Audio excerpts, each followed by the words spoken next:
I haven't been in Vegas in a hot minute. It's been, I think I went on my birthday like 5, maybe 6 years ago. And saying, yeah, we went to Fremont, hung out. It was chill. Did a little gambling here and there, won a little bit. Hmm. Speaking of like, went to the little breweries out there because there's like one brewery that I heard you can get a all day pass or whatever for like, I don't know, $30 or something like that. You can drink all day with the little wristband. So I was gonna do that, but we just had one beer there. We went to this spot that you can drink all night at. You can unlimited drinks for, like $60 or something like that. And I didn't really want to pay $60 for it. So we went inside. We just like, yeah, well, I'll just get a drink or whatever. But they were giving you like, the red solo cups kind of thing.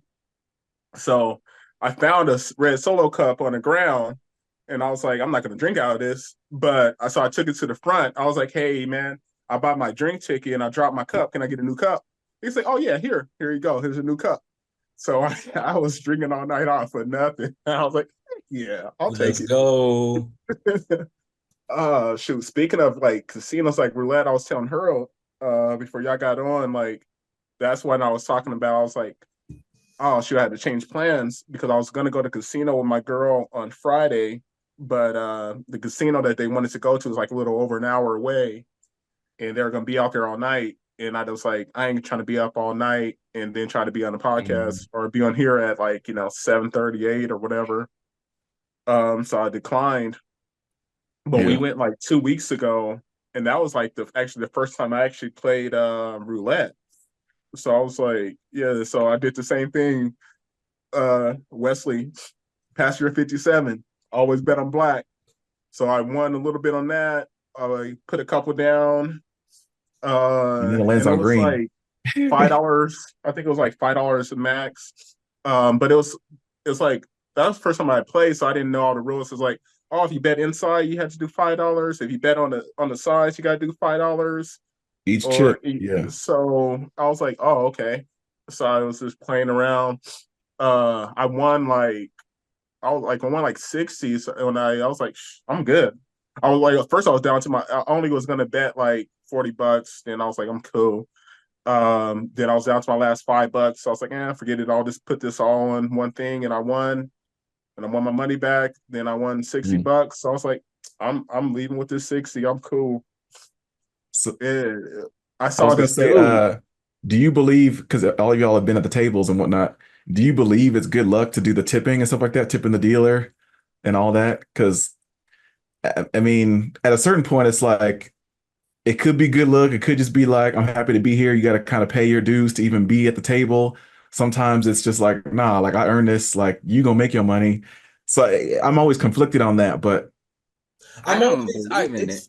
it's funny. I don't like to believe in like bad juju, but at the same time, at certain spots and certain areas, I do. So to your point, yes, at a casino, if I'm up with house money and like the dealer's just been like blessing me all night, anytime I blackjack, boom, here's a five. Blackjack, boom, here's a five. I do that, and I don't know if there's logistics behind it or whatever. But if I'm up, absolutely. You know what I'm saying? But if I'm down, no, you don't get nothing. No tip. No tip. What's it? But no, like if I'm on house money, I start with 40, I'm a couple hundred up. Yeah, a couple dollars here, a couple dollars there. And for some reason, it always does bring good juju. And I feel like I do better when I tip. Pause. So yeah, I do all the time. I don't necessarily believe in the juju aspect, but like saying what Brian or Don was saying, like if I'm up, I'll give them a couple bucks. Like, oh, and if they're cool, if they're like a cool dealer, they're making jokes, they having fun, they don't got a little skull look on their face. Because some of them, they just look like they hate their job. I'm like, dang. If they're talkative, having fun with everybody, I'll give like, and I'm up and have a couple extra bucks. I'll give them a couple bucks. But on average, I don't. I was like, shoot, I don't like to tip for my food. I ain't gonna tip for nothing, dude. well, see, Like I was and telling part of her that is like, yesterday, we went to this little spot, oh, and she was like, "How much should we give a tip?" I was like, "We got it to go. I ain't giving them a tip.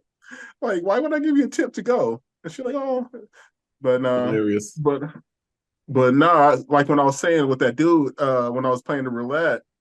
this dude kept winning. He came with like started with like with $100 or something, and before you knew it, he was up like $500 or whatever. I was like, he just kept winning. He kept putting a line on the number. He kept hitting it. I was like, dang, dude. And then like 10 minutes later, everything was gone. I was like, jeez. That's what's I was like, supposed I to would have happen. walked away. Like I said, I walked away when I had that hit that 60. I would have definitely walked away when I hit that 400 or 500 mark. I was like, but that's what I'm saying. That's how casinos make money. They don't make money by giving it away. Yeah. Like I look at tipping in the same way that I look at like tipping like at restaurants and stuff like that, where I don't want to say it's like a default standard for me, but it's like, yeah, like as long as the service is decent or whatever, I'll go ahead and tip. Mm-hmm. Regardless of whether I'm winning or I'm losing, but really it's just whether I'm winning or I'm losing, what kind of dictates what my tip usually will be. I go in like with like, $50 or something like that. And like my last hand, I have like, whether it's like a $5 minimum or something like that, I got $10 left. I play my like, five, and then bam, now I'm down to like one little $5 chip. Rather than to just play that one, I'm like, all right, let me just give it to this dealer. I mean, he doing his job, so whatever, right? But also at the same time, like Quincy said, as long as they ain't an a-hole or like, just a buster type, person or whatever. On the contrary, if I'm actually winning, I took that, 50 and I made it into 100. All right, I don't mind, like, let me throw you like $10 or something like that, but it's really just more so like, oh, okay, that's kind of like the courtesy that's understood, is that like, you treat them right or whatever. And so I guess that's what I did. I never think or equate to luck whatsoever. It's just the actual game itself is the luck, I guess, if I just chose the right game or something. See, for me, it's funny because I'm kind of the opposite as always when it comes to like my dealer. I want my dealer to shut the hell up. I don't need a dealer to like joke with me and all that. Like if he has like, or he or she has like a serious look on their face, that's where I feel like I do the most work, because I'm like, you understand, I'm here trying to concentrate. I'm trying to like break y'all pockets, even though you're gonna break mine. So I'm here chilling, you know what I mean? So if I'm at a table where the dealer's doing a little too much talking and like trying to be a friend too much, I tend to stray away from that, because I feel like they're putting on a show and low key trying to like diffuse you and be like, you should have hit there, but you didn't. But it's cool because we're homies, right? You know what I'm saying? It's like, so I like the dealer that shuts the hell up. I'll sometimes tip them even more, especially if I'm up, because they understand. You know what I mean? Well, and that's fine too, as long as they're like being nice about it, like, but if you sit at their table and like on their faces for like, oh, look at this broke ass, like, I mean, no, like that I don't want that disrespect, and I do want, especially when like, I'm not like a regular person at, like casinos, gambling and all that stuff. I do appreciate the person's like, oh, hey, thanks, man. And like, like as they're dealing and stuff like that, yeah, it's not necessarily chit chat.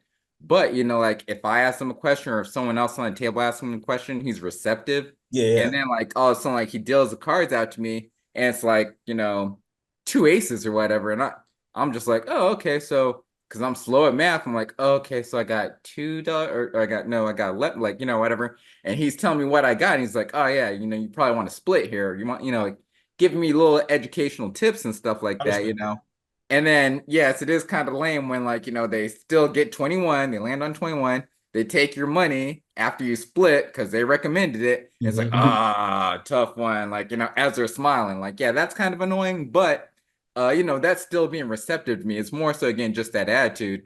Like, if instead on the flip side, I walk in, they're already looking at me like, look at this broke ass, and then they deal out the Are you things. giving broke energy?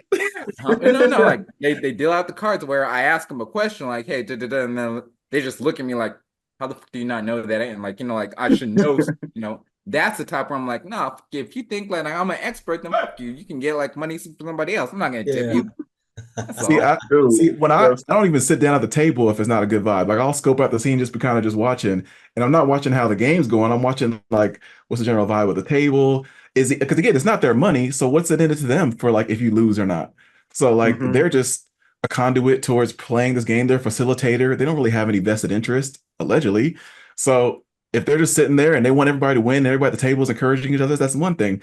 But if someone's like, you took my card, I had that 10 coming up and you hit too much. Now, if there's now like this kind of infighting, I don't want to be there. And it just seems like that's why I go to New York, for some reason, it just seems more pleasant. If I go to Chill. Paris, Yeah. okay, maybe Paris has a good brunch, but their tables don't really scream, I'm gonna have a good time. There's TVs to kind of distract me a little bit and enjoy whatever's on. It's just like there's certain areas you feel more comfortable spending your money. And then once you have a good experience, yeah. What I'll do is maybe I'll start with $60.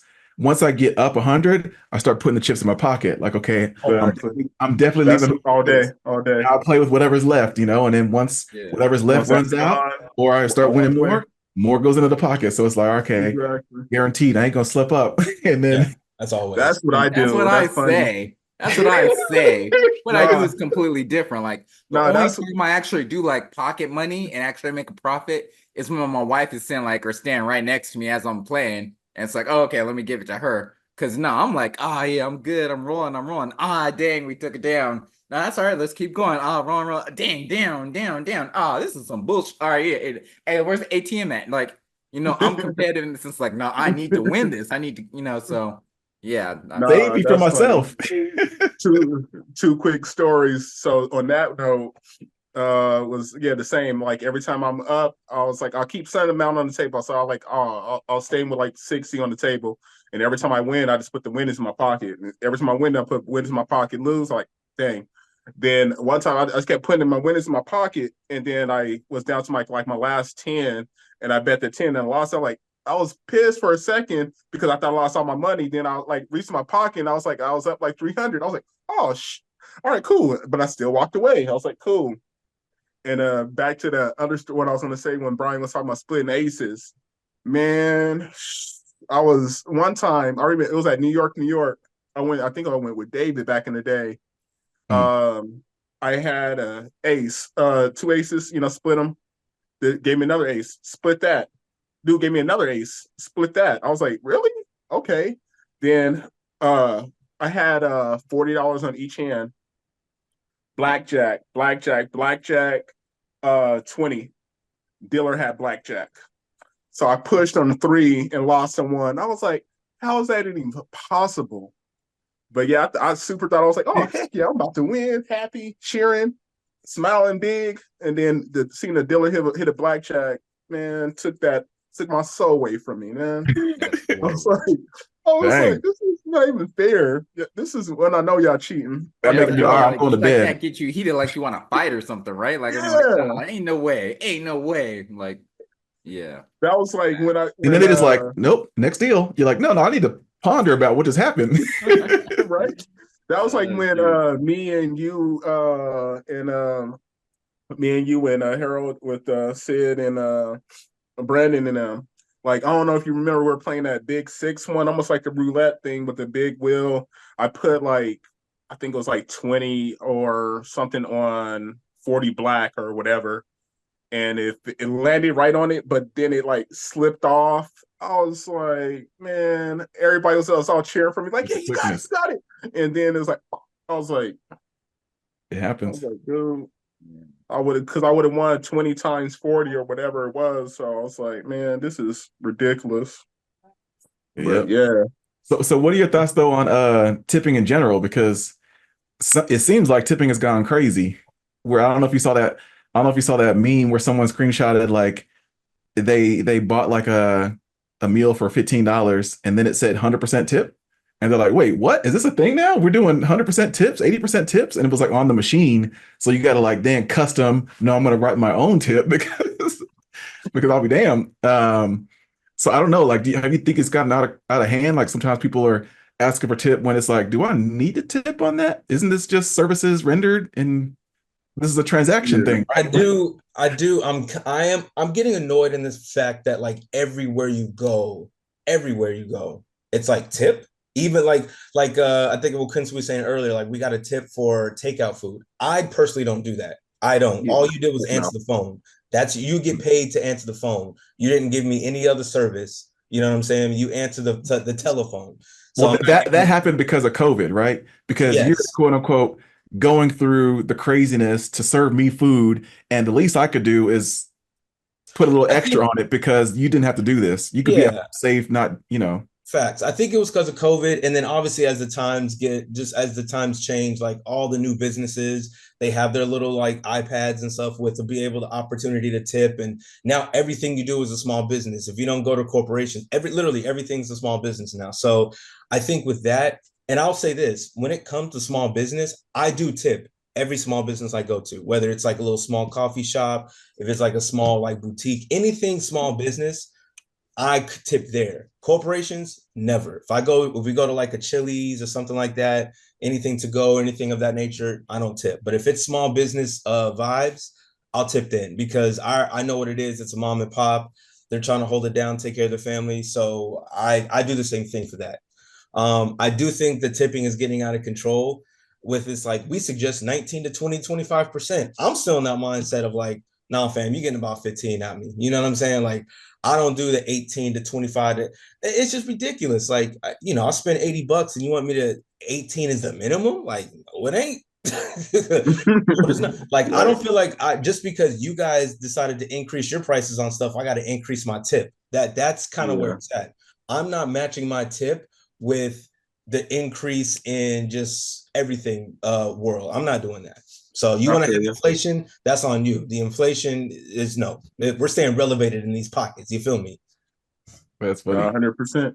Like I feel pretty much the same. Like, and there was like a thing on the news like a few months ago where the guy went to and it was like a little reporter too. It was a little kiosk where it was like all automatic. So he went to the thing, it was like almost like an Amazon kiosk thing.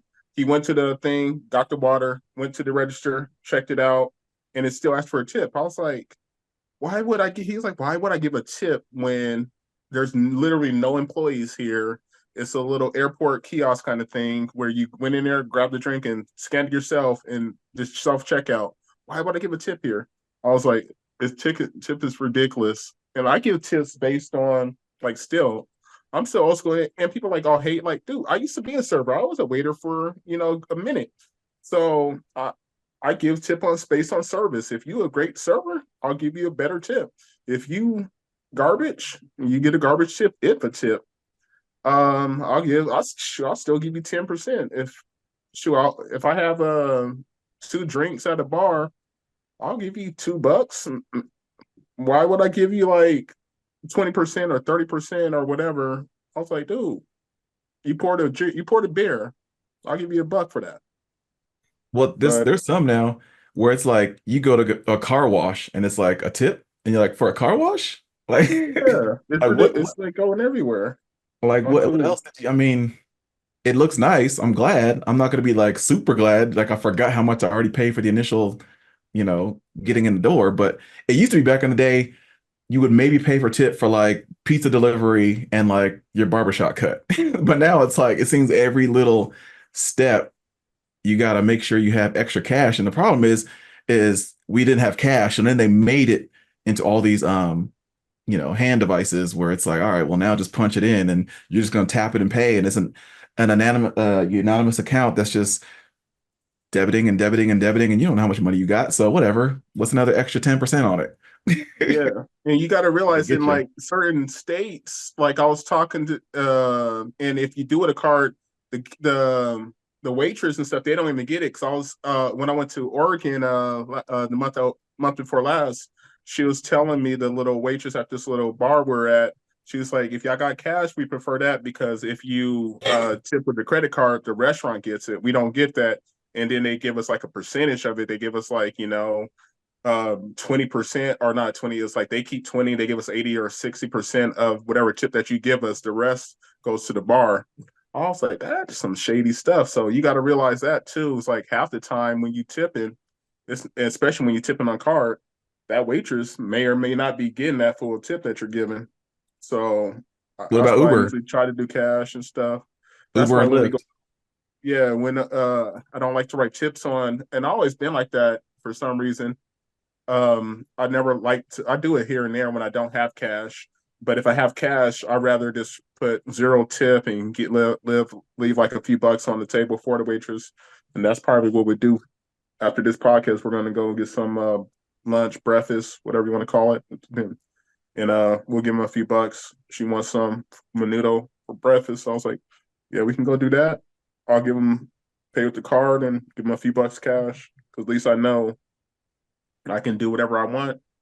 I don't got a slight 10%. I could just give her some cash based on the service that she gives me. Yeah. And I It is think one of the funny. interest, go Oh, ahead. go ahead. Go ahead. No, I said it's funny how it's fair. I didn't really think about that. How like back in the day we used to just tip for like going to eat or going to get a cup, but now like yeah, just a basic Sunday outing, you could see you want to tip like 6, 7 times. Like I said, you start with like going to grab coffee, boom, tip there for the most part. Even at Starbucks, I'm like, fam, stop. You guys are a gazillion dollar. That's why I don't go to Starbucks like that. We try to only support local or support black if we can, of course, but support small business. So like you do that, and then you go get breakfast somewhere else. Boom, there's a tip there. And then you out and about, you go to a little shop that's not like a Walmart or Target. If you go to like a I don't know, anime store, or like, just some type of different type of shop, whatever, it's a tip there. And then before you know it, you're like, bro, by 2 o'clock, I've been asked for a tip 4 times. You know what I mean? So You yeah, don't think about it. it's like tip People don't culture realize almost. It's like, I get it, but at the same time, y'all gotta chill. You know what I it. Yeah. mean? Well, and Yeah, you The so don't think reason they about have it. like a million memes out there of like, like, hey, asking for a tip and, like, just having like having a phone app where you can ask people for tips yourself just because, yeah, like you said, it's a tip culture. And I honestly used to think that I was like, the king of tipping or like the best tipper ever or whatever in certain situations. Because one, growing up and as a kid, once you start doing things, going to restaurants and what on your own or with your friends and everything, like, I'm not gonna say if you're raised right, but with the way I was raised, and anytime I go with my parents, I know it's like, all right, yeah, 20% is the standard. And now again, not the greatest at math, so that's simple enough. Let me just do 20%. And there's always 20%, like in my high school days. I get to college, I start talking to this girl who at the time happened to be like a waitress leading to a bartender. And so she'd always be telling me about all these stories about, like broke ass MFers that, would like leave no tip or leave like a super small tip or whatever. And also learning about how the fact that waiters and waitresses, like, they don't get paid minimum wage. They get like half or less than that, or whatever. So they live off of their tips. And, this is even before me like knowing like, oh, the stereotype of black people, tipping low or whatever. Right. So at this time, when I hear all these stories from her, it's like, dang, like, well, because there are people like that, I need to counter those people and let me give a little better tip. So instead of doing 20%, I start, like giving 30% and whatnot, and it really wasn't even like me caring about like their attitude or their service. If like, the food was cold or whatever, but they did their job, it's like, all right, I'm gonna give you 30%, give you 30%, all that shit, right? Then I get out of the college time where I actually get a job, and now I got a little more paper, fill my pockets and whatnot, and now I'm more of an adult, going out more, hitting up more bars and things of that nature. Then starting developing friendships with a bunch of bartenders, and I'm hearing their stories about people tipping bad.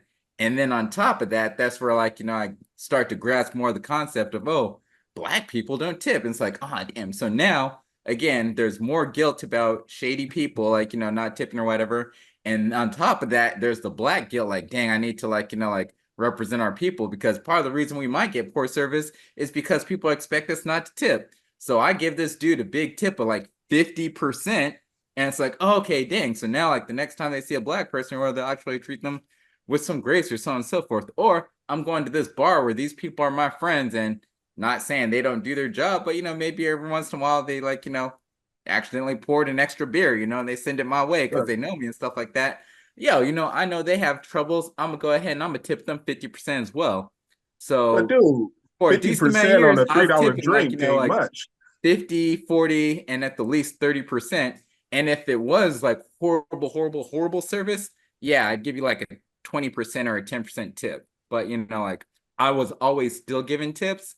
That was before things got to where they are now, where again, like every place is trying to get you tipping or whatever. I'm not even going to talk about tipping where you're just going to like, the kiosk at Walmart or wherever else you're going, and they want a tip for like a service where you're doing all the work.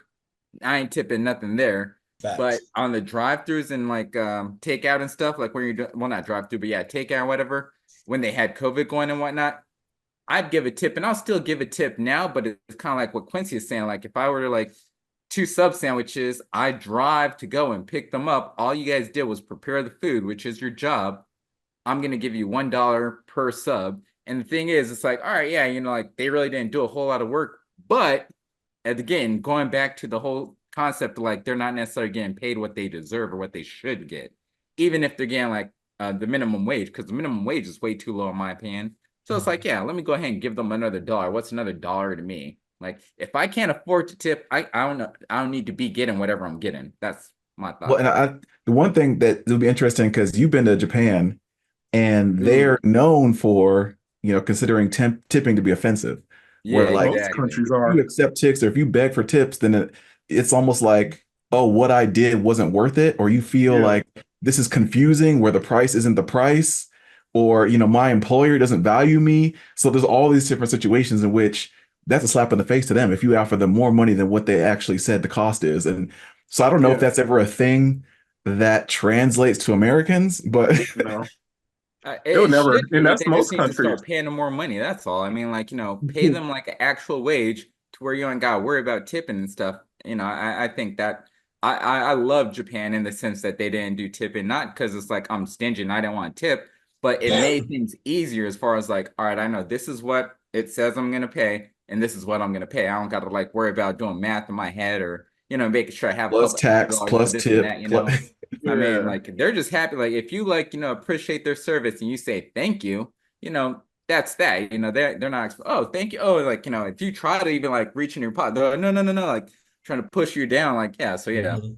definitely love Japan Yeah. for that.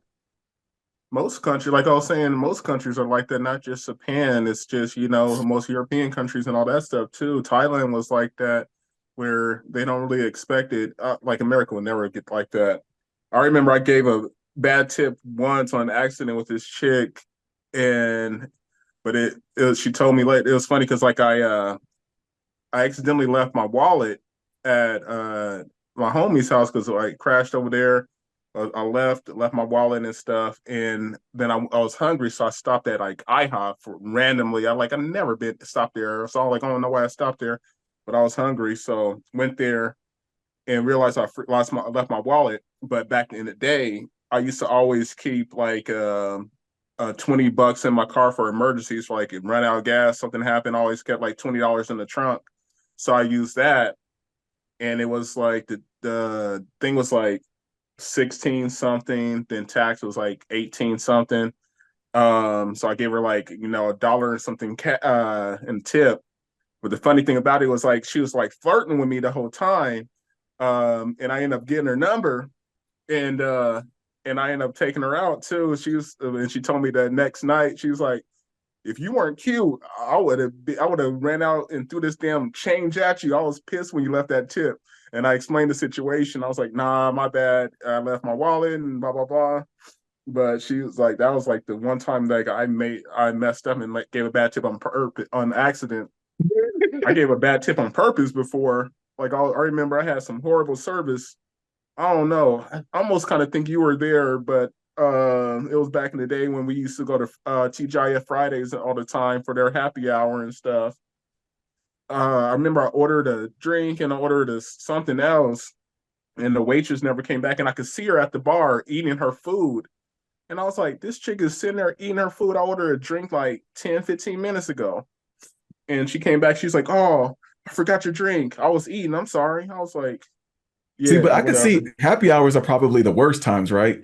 Because people are there on the cheap. But it's kind of like how, if you work commission and you're working on Black Friday, like it's not a pleasant time to be around working because Yeah. you're not getting no commission. Everybody's going there for the deal they saw, the doorbuster that doesn't really net any profit. So it's kind of like you're just there for their Nah, back. like a happy hour, most of the times people tip more because they drinking and stuff. In my experience, and knowing people that worked at bars and stuff, they said that's the best time to get tips, especially if you a cool waitress, cool female. That's the best time to get tips. That's what I hear at least. All But right. I remember I just gave her 2 cents and I put on a receipt. This is my 2 cents. This is what I think about you. But I was like, these are So my 2 cents. So I was heated. Don, you also in Brazil, they don't really do tipping either. Have you been there yet? I haven't, you know me, man. If I go, I ain't coming back. So I haven't been yet. Uh, I know it's on your no. list. Oh, it's on the list. Don't worry, it's on the list. It's gonna happen. But no, to my knowledge, I don't believe you tip out there either. But no, I have not been there yet. Yeah, Why like I not? said, most countries are like that. Fam, you know He why? said he ain't coming back. Because I'm not trying to get in trouble. What do you Yeah, mean? Because I'm not ready to be You're a slapped. changed man. Harold out there instigating. Yeah, because you know what time it is, man. Don't do that. I am a changed man until you take me to the freaking thong capital of the world. Me. Yeah, what we doing? Yes. Get you a nice pair of shades. Now, like, it's strange enough, like, I mean, like, I had a situation like Quincy where, like, I only had so much cash on me. And, like, so the tip came down to, like, a very minuscule amount, maybe same scenario, like $20. And I got, like, $1 and change, like, to give to a tip. And it's great service, great person, and everything. Like, I legit swear, like, I felt so guilty and so bad. I gave him that money. I apologized. And then, like, I dipped.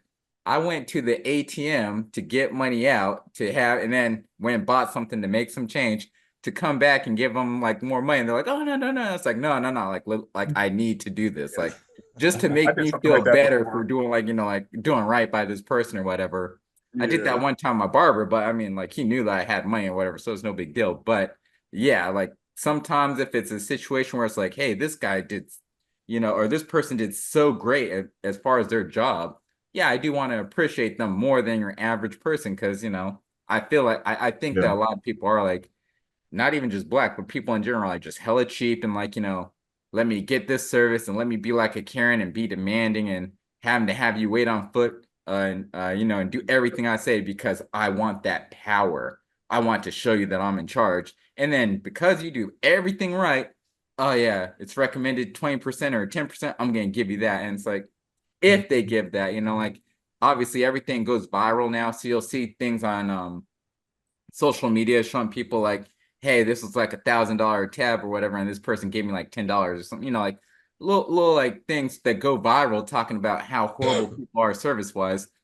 When in reality, it's probably not the majority of people, but seeing like that just pisses me off. And it's like, man, like, so let me help these people out because there are people that treat them like Yeah. trash. I feel it. I feel you. That reminds me of episode of one of Harold's favorite shows, Jerry Springer and stuff. Not Jerry Springer, Seinfeld. How are those even Where the he was same like, ballpark? remember Jerry Oh, Seinfeld, Jerry Springer, same first name. You know what I meant. Shoot, But shoot. not the They dude. start with J. I think it was Kramer or something. I didn't even watch a lot of it, but I watched a good amount. But I remember the episode of Kramer was like he put like a stack of ones on the table and told the waiter, every time you do something good, I'm gonna add $1 to it. Every time you do something bad, I'm gonna take $1 away. And you can see like the fear on the waiter's face and stuff. And when they said something good, like there you go, and they made a mistake, they spilled something, he took $1 off. I was like, that was one of the funniest episodes, funniest parts. I was like, I want to do something like that, but I would never do it. But I always like It's mentally, I'd do that, subconsciously, I probably do that.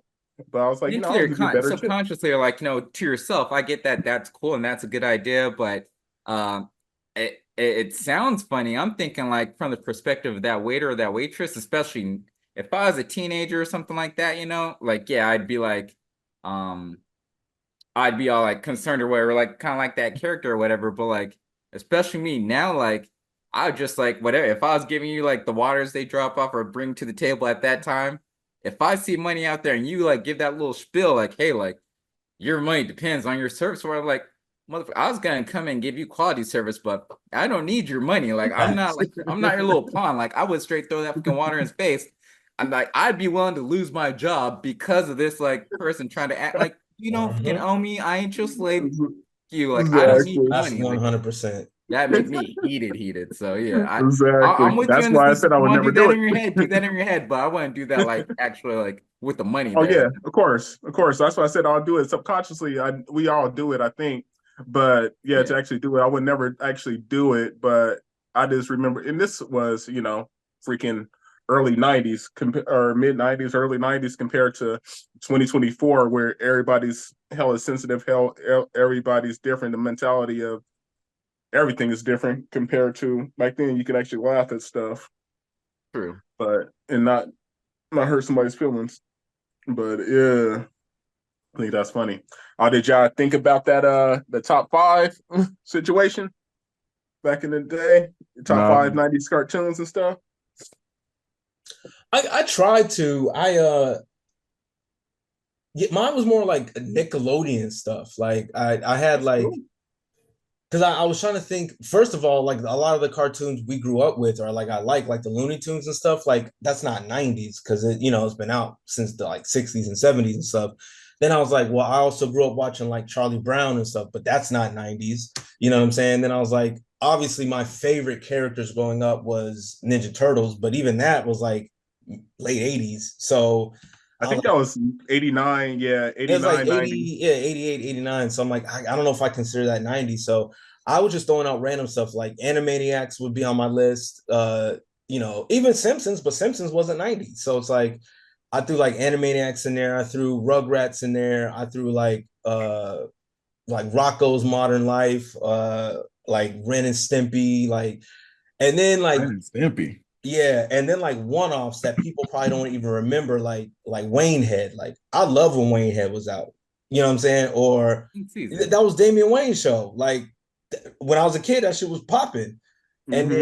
then what else did I potentially said I was gonna do? Like Hammerman. Like he only did one season, but that was a Saturday morning cartoon right after Saved by the Bell. So it top five cartoons for 90s for me was tough because again, all the stuff I liked was like either late Late 80s 80s. or so I feel you. I can see that. What about you, Brett B? So I totally get Don's sentiment there, and for me, like yeah, Nickelodeon was big. Fortunately, had that cable, the basic cable, but cable nonetheless. So we got to see Nickelodeon, and so yeah, it's Rugrats was dope. Doug was dope. That was Um, my list, yeah. yeah, I did watch like the Ren and Stimpy and all that jazz, but I really wasn't that big on those things. Same thing with the Simpsons, that was cool, but and as I mentioned, it's a little older and so forth. Beavis and Butthead, even that one's like, oh, okay, whatever.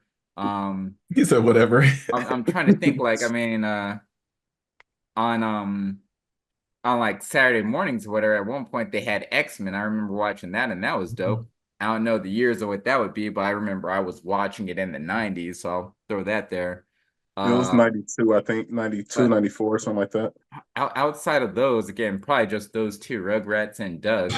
Um, there really wasn't one that I watched like enough to where I um put it in my top five. Because yeah, I remember watching Wayne Head. Remember the theme song, Wayne Head, the the party's party's just just begun. Like, I mean, begun. That's my remember joint, that, dog. I remember like the episode where he was like doing the dozens on some dude, like got Yep, made him cry and whatnot. Like, it was, I mean, that was a cool one. And then, but it was a short-lived one again. it Like, yeah, wasn't one super season short. and then Yeah, it's done. Hammer Time, I kind of vaguely remember that. Bobby's World, I remember that with That was uh dope. what's the dude's name? Bald head white dude. Um, Mandel or the Harry yeah, Mandel. Howie Harry, there you Mandel. go, yeah, Howie or Yeah, whatever. Howie Remember Mandel. that. I feel like there's a whole group of other like kid ones. They even had like is either G.I. Joe or Mask or something like that. But again, that's like an 80s one. I mean, so I couldn't come up with five total. I could just come up with those ones I remember I used to watch religiously, Mm-hmm. which again, Doug as well as Rugrats. Those are probably my go-tos. Facts. Hey, I know you watched hey. Daria, right? Like Dario, but Dario was like it was even if it was 90s, it was like late 90s for me. And it's like after you're kind of like out of that kid cartoon element. And that's what I was thinking more so when I was like looking at like my list of like cartoons. It's like, all right, what was I watching when I was younger? You And I'll know? be honest, I didn't watch Daria like that. Like if it came on, like I wouldn't turn it off, but I wasn't running, like I was running to watch Rugrats. I was running Yeah, to watch Doug. I forgot to mention that one. Like I was running Doug, to yeah. watch the couple of Animaniacs. Like I love Animaniacs. Like Pinky and the Brain, that Yeah. whole like right there, like that whole 30-minute set. I loved that. But I wasn't running to watch Daria. I definitely wasn't. Yeah, I never understood the Beavis and Butthead thing. I get it, like they, farted and they and burped and all that. it wasn't funny to me even as a kid. You know what I'm saying? Like I played the video game. Video game was dope, but the actual I cartoon. think the movie kind of solidified, encapsulated kind of what it was about. But the jokes were, even as a adolescent, were kind of just mediocre. I Well, think that part of it though that killed it though was that they were all into metal music, right? So if you weren't a was. Metallica fan, then I was like just gonna say that, like, because they were watching a lot of the music videos, and I'm like, I don't care for this type of music, so I'm chilling. You know what I mean? So I feel like that just kind of helped me branch out to that music. I mean, again, I'm growing up in Arizona, so there's only like a speckle of black people at the time, yeah, you know. So 90% of my friends, like that was their music. yeah, yeah, So, yeah. you know, for me to be able to like, oh, okay, yeah, Smashing Pumpkins, I remember, I know that song or whatever. The only reason I would have known that song is because I'm watching Beavis and Butthead and they're commenting about like whatever, you know. So that kind of helped out versus I'm not trying to like watch MTV when it is like the rock show or whatever the case is, you know. So Yeah. otherwise, unless I'm listening to the radio and I was able to correlate what my friends are talking about with this song, I'm not going to know anything about it without seeing something like a Beavis and Butthead. yeah. What about you, Harold? But yeah, like you guys stated, watch my Animaniacs, Pinky and the Brain, watch those appointment viewing every single time. And that was back in the day. I told you before, I used to read the TV guide. So I would know the schedule of when things would come on, like that Sunday morning paper. So Facts. I knew that the other one, Darkwing Duck, I don't think you guys mentioned that one, but I used to That's on my list. that used to Yeah. come on after we get home from school. Okay. It's like perfect timing of just like right when that would come on. Um, and then a couple of I love Looney Tunes, and so that would always be on Nickelodeon. Again, on syndicated, so that was on to me. But when they came out with Tiny Toon Adventures, hot garbage. I like Tiny Toons. It just was unwatchable to me. Like I couldn't do Um, it. yeah, he's not wrong. He's not wrong. I would try to, but it wasn't the same. It didn't hit. So I would It probably wasn't the same, but I liked it. I I liked found it. myself changing. And I think it came on the same time as a lot of other stuff on Nickelodeon, like not the cartoons, but like the other shows that we'd watch, Mhm. like the game shows and stuff. So yeah, I Tiny Toon Adventures, I agree. I didn't stick with it too long. I Yeah. played the video game, but I Yeah. didn't really Hey stick man, I with still it. have the game. Yeah. But That's, the other two you guys haven't mentioned yet. So I did watch Freakazoid. I don't know if you remember that. I I never remember watched it. that. I know about it, but I never watched it. Freakazoid. Yeah. That one has some nice, and then Captain Planet. Captain Is that Planet the was Nice. dope. I think that was like the 80s though. That's why Was I it? didn't mention Captain Planet Okay, because I yeah. thought it debuted like 88 or something like that. Oh, well, See, because I was trying to Leave them go out. if he was going top five cartoons, I'd have a list, but he said 90s, so I was like, like I said, Ninja Turtles wasn't there. I assumed it because they had the same like kind of like you could almost tell with the art style Yeah, of like what's new, what's a little bit older. Captain Uh, Planet, he's the Like he's the hero. hero. Gonna take pollution down to zero, bro. That was dope. He had a green high top fade. Like I love that show. That show was fire. Dude, did y'all see and you learn the elements, like it actually has some like learning to it. It wasn't just I'm gonna be Did bad guy, you know. yeah, It's like, like and it was like multicultural, low key. You know what I'm saying? Which was cool. Like so, yeah, I dug that. It was cool. speaking of Captain Planet, did y'all see that Don Cheeto's I version of that? did. I That did. was funny. He came out that years ago. That was funny. Yeah. Dude, I had like are you done here with yeah, yours, yeah, Liz? Yeah. Like it's funny how y'all just couldn't think of stuff. Like I had a yeah. hard time like narrowing it Not down all to of them were five. good. That's why. Like I had a hard time like narrowing it down to five. Like, yeah, I like Doug. I had Captain Planet. Same the Darkwing Duck. What else? The Bobby's World was dope. I liked Tailspin for a minute. Um, Spider-Man Adventures or the animated Spider-Man animated series. Shoot. Then I was thinking of some couple one-offs. Two was like it was crazy. Like it was what's his name? Like Camp Candy and stuff with John Candy and stuff. That his joint that was kind of cool. Oh, I don't know if I remember that. That was short lived. Louis World was kind of cool. But yeah, Louis Anderson's joint, like Yeah, dude, yeah. Oh, when he uh, was okay, I remember that. yeah. and there's a couple other ones I can't think of right now. But yeah, there was like Were these the all gargoyles. weekend ones or weekday? I think weekday. It's funny. You know why I didn't Gargoyles was watch? dope. It's funny because I remember it. The reason why I didn't like Louis' World is because his character always whined and complained. Oh, mom, Yeah, I remember that. And I remember how annoying it used to be. I'm like, fam, all this kid does is whine, dog. Like in yeah, Louis' voice. So yeah, I stopped watching it. yeah. I remember that shit. Yeah, that was I couldn't stand That that dude. wasn't I like can't hold you. that wasn't like in my top five or anything. That was just like a one off that was cool. Yeah. Oh, But like I one you said, haven't mentioned. Did you guys ever watch Eek the Cat? Nuh-uh. I know nah. I vaguely remember the name, but no, I didn't. I Oh, remember Felix the Cat, but I think that was like in the 80s and stuff. I don't remember Yeah, Louis. the older you one. don't remember Eek the Cat was one of I my just thought about it as well. Like, this I think this is a '90s one, but it's much later in the scene that I would have caught up on or whatever. But Hey Arnold, used to Hey watch Arnold that was as a kid 90s, too. yeah. Like, 90s, maybe early 2000, Hey maybe the end Arnold of was 90s, 90. 99, stuff like Hey is that that. the Arnold was football 90. head? Yep, and Hey yeah, it's Arnold was a football head. You know, banger. like it's something about watching like these TV shows or whatever where they always had like, like a little black sidekick character. You know, it's like, oh yeah, that's what's up. You know, like we're being represented, even though we're not the main focal We person.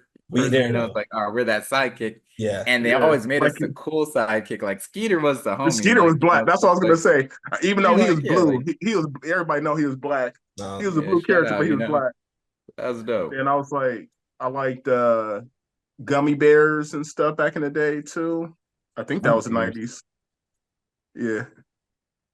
Gummy bears? Sounds like Yeah. person was glued to the TV. I was Back, gonna say, back in the well, day? yeah, this is a Shoot. cartoon I was enthusiast. watching cartoons all day back in the day. Like I knew when, like back in the day, like you were saying, like I read the TV guide. So, dude, I was a TV guy. Like as soon as this show ended, I knew to turn to this channel because this cartoon was going to end. At this one, I turned the channel because this one's going to end.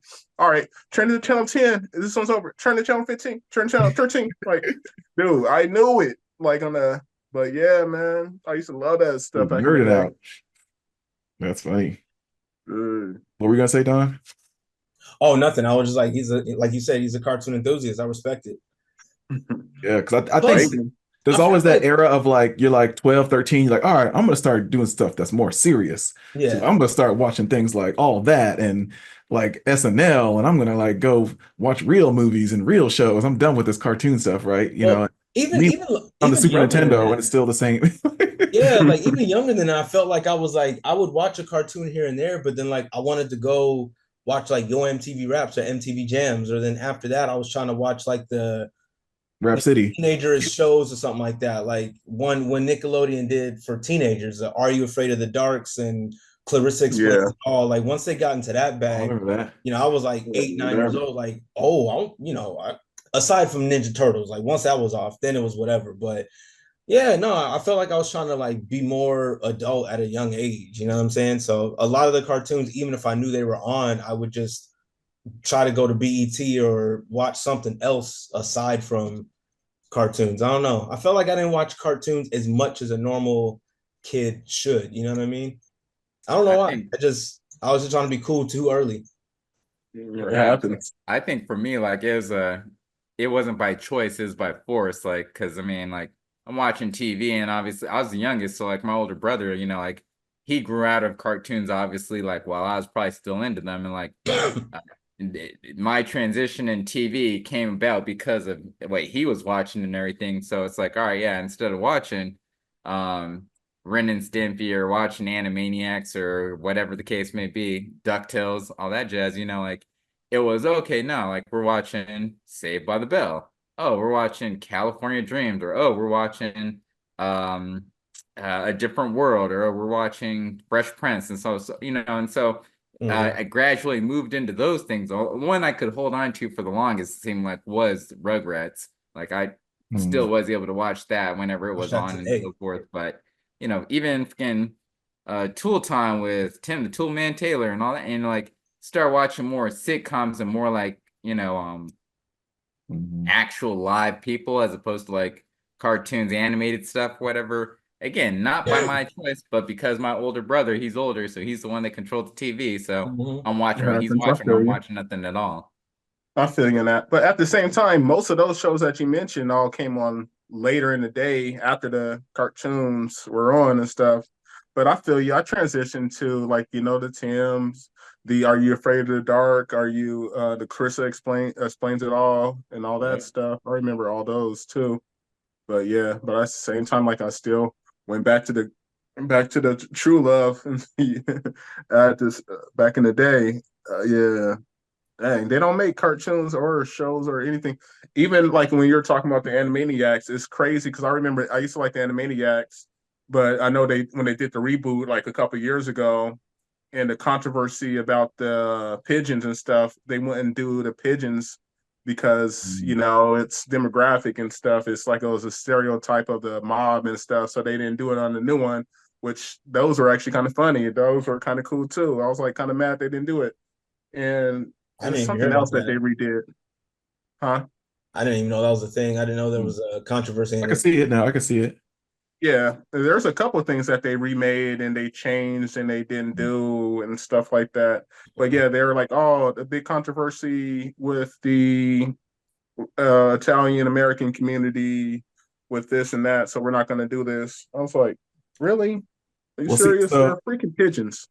I think what happened though was at the end of the 90s into the 2000s, like Toy Story came out, right? And then Shrek, and then all those like high CGI computer related where like it got Right. elevated. And so there's a certain nostalgia we have for some of that handwritten art, which actually takes a lot more effort and stuff to actually be able to write, draw Mhm. characters, Exactly. animate them, and to make it look good, as opposed to just punching it in and sliding things over on a computer, which I mean, it looks better, especially if you're talking about graphics and comparing it to video games.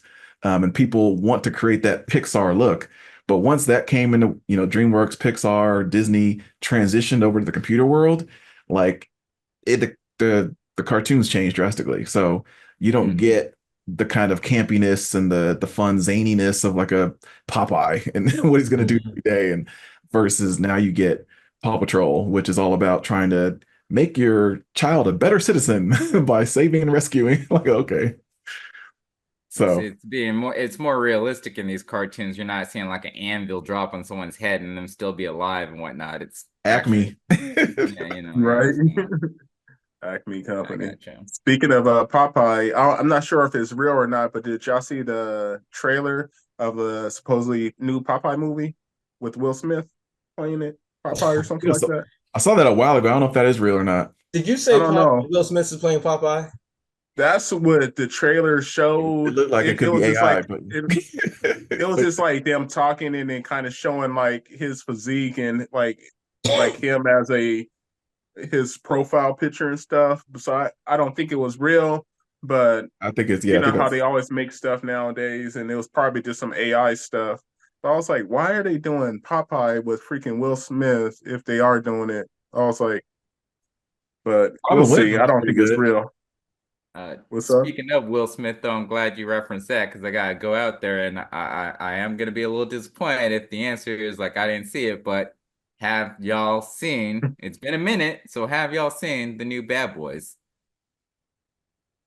No, I have not. it comes out in 2 days though. Yep, it Man, I'll does. see It'll it. be streaming in 2 days. y'all horrible, man. I mean, like, it's But we did see Beverly Hills Cop because that was all streaming. right. I Well, did. and at least y'all did. At least that's a redeeming quality. If everybody on here has seen it, You know what? Let me say this. I okay, no, I did watch Beverly Hills, but for Bad Boys, I will watch it when it comes to stream. I just, for the life of me, could not get myself to go into that theater and pay money for this movie because I everyone told me it's good. I'm sure it's good. I've heard nothing but good things. My mom wouldn't let me do it. I just couldn't. I'm like, not for this movie. But the last one was so bad, dog. I can't. Did you see the last one in theaters? Huh? Did you see the last one in theaters and you felt I like you were did. burned? I did because I was So you excited to probably felt see like it. you were burned. Like, okay, I'm no longer giving them the goodwill, the benefit of the doubt. You gotta. Yes. And I know I may be I might be part of the minority, but I'm still holding a little grudge against Will, but what he did to Chris. Just being honest. That was sucker shit to me. And I'm such a huge fan of Chris.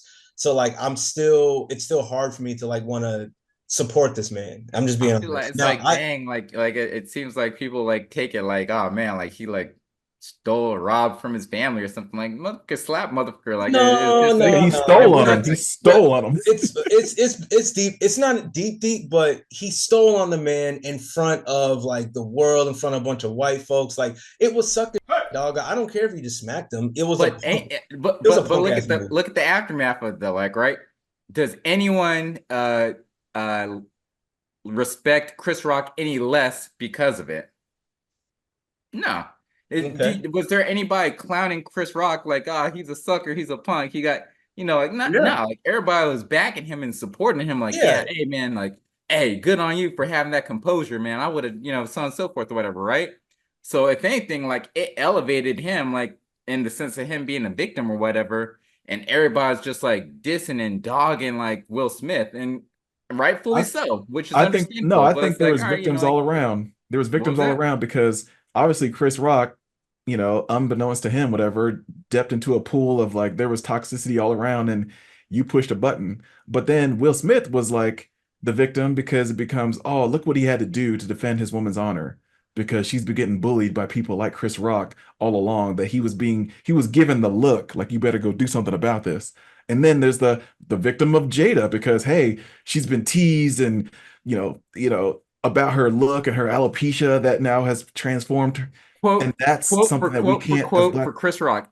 It was wait, no, and I messed it up already, but like nah, it was a hair joke or whatever. I mean, like really, like it wasn't even that like But if you're people gonna have pity count for on each one of them. if you're a comedian and like and I'm at your comedy show and I'm getting roasted and all you're doing is just talking about like my hair, my hairline, or talking about my appearance, it's like, all right, cool, I'm down with that. Like there's some deep cuts that like I mean he could have went in like hell on like the entanglement with like when he had the show afterwards when he talked about the incident he could have went hella deeper on her. So I mean like and she's gonna get offended at like a joke because she got the bald head, like a G.I. Jane joke. That's what was like really like it wasn't even that funny. Like You are really, completely correct, and it's that very point is the reason why I still think Will is a sucker because it was the lightest joke in the world, and you went on national broadcast in front of millions to smack this grown man that's supposed to be your peer. Like to me, that is sucker. So to this he day, didn't do it off of the joke though. he did do it He off the didn't do. joke. He's Well, he laughing at did the it off joke his too. He did yes. it because his woman, and yes, like Harold said, he had to stand up because everybody saw her look at him like you better do something. And I don't know what else And he would that have did, is but sucker. yeah, that sucker, but it wasn't because of the joke though. That's what I'm No, saying. It's like, no, that's he fine. You're wasn't right. offended. She I'm was. I'm agreeing with you there. My ultimate point is I look at Will different because he went up there and did some sucker shit. I don't care about the joke or the reasoning that it happened. You went up there as a man to this other man that was your peer and smacked the mess out of him in front of all these people. I don't care about like who's the victim, who's this, who's that. I look at you, even if you guys aren't popular, you could just take it out. If one of your homies went up and sucker punch another dude, you're gonna look at him as a sucker 2 years later. Okay. So it doesn't matter about the stature. I look at Will Smith as a sucker. So Okay. I can't. So you're Will Smith in that situation. Your girl's looking at you. What was he supposed to do? What do you do in that scenario? You go up and You go. You turn can your say, head and you go, oh, yeah. You can either do. Here's the do thing: if something you're like Will that. Smith in that situation, you are Will Smith, right? At the Oscars, potentially Yep. getting your first Oscar. You're supposed to have some type of decorum and either, like shoo him off, or at the very least, hey, keep my wife's name out your mouth. But you don't go up there and smack him, then say it. Like you look stupid. No, hey, Chris, that was whack. Keep my name out your mouth. You do that if you're Will Smith. All Now, right. if He you're could if have it's a even did regular, something more funny. He could have made it more funny. He could have went up and stayed and instead of slapping him, like gave him a hug and say, "Hey, that wasn't funny," or something like that. He could have did something like that. It would have been. He would have got more respect, and everybody would have clapped and laughed about it. But that wasn't that also his embarrassment because he partially was laughing with the crowd and then was like, that's what oh, makes it oh, crazy. that's not funny, huh? Yeah. Yeah. But I wasn't. Speaking I of wasn't. that, speaking of I that, it was wasn't trying to funny because when you rehash it. brought I up was just telling you why I don't really rock with Will like that currently. It's hard to. It's hard to. I'm sorry. it was funny. Like speaking of that alopecia part, it was funny because I was telling Brian or not Brian, freaking Harold before you two got on here. Like last night, I went to go see Brad Williams, the little comedian. Took my girl. We went to go see him last night. It was funny, and he actually had a little joke about that alopecia. It's like he's like, when did freaking alopecia become a disability? He's like, now it's a disability. Like, F that. This is a freaking disability because he's a little person. Yeah. And he's like, this is this what's wrong with this where we everything is disability. Everybody wants to be disabled. Everybody wants to be treated special and this and that. That's come on, that's not a disability. You don't have a freaking handicap sticker because you had a bad hair day. Come on now. So yeah, But at the same time, it's like people are Going just back, we did watch Beverly Hills Cop 4, so we can talk about that, and then we'll come back in a couple of weeks and talk about Bad Will Boys. Smith and gang. Ah, man. So I mean, he's like he's ready. He's ready to let those clips off. No, I mean, like I thought, like, in both cases, I thought they were enjoyable. I'm not gonna hype it up so much, like, oh yeah, it was great in regards to the Bad Boys 4, but it was a redemption from Bad Boys 3. So as long as you go into it knowing, like, okay, well, everybody's saying this is better than the last one, then you should probably enjoy it. But that's that. But so yeah, can I ask you though, yeah. should that be the last one? What? Um, should it be? Yeah, it should have been the last one, like with 2, and I only say that because it took forever for them to come out with 3. Like, I'm not a big fan of like where you have like extended sequels, and it's just a reflection on how like whack our generation is that we can't come up with any original ish. Like, I mean, we do, but the majority of it seems to be like rehashed, It doesn't sell. you Yeah. know, yeah, well, because and that's some sucker shit. Like, we're just so like, oh, I'm willing to go ahead and like accept this same that you did, like, They're 10, not doing it for 15 the years love of the ago, art. like, They're doing it because butts and seats and money and streaming and content. and we accept it, which we shouldn't. We should be like, nah, man. I like, again, we should be like Don in regards to Bad Boys. Like, nah, I'll wait and just wait for it to come out so I can watch it. I'm not gonna pay money to go see like the same bullshit over and over and over again. And that's just seems like that's where it's at. And normally, I'm not really a big fan of like those ones that, or I don't like the fact that it's been so many years, like a decade plus, and you're trying to bring back this same, like, it's not going to give me that same nostalgia and everything, right? So I didn't like when they did come out with 3, but I still watched 3. Same thing with number 4 or whatever, just because like I'm already too deep into it where I gotta at least see this new one because they hook you in that sense too. But Beverly Hills Cop, for example, that one, and then a couple other ones, like even when they did the Independence Day 2, like Resurgence or whatever, it's like I'm going into it like I don't know what to expect. Beetlejuice. That's coming up. Oh, that's I don't want to see that one. Like, I don't, like, I mean, That's exciting.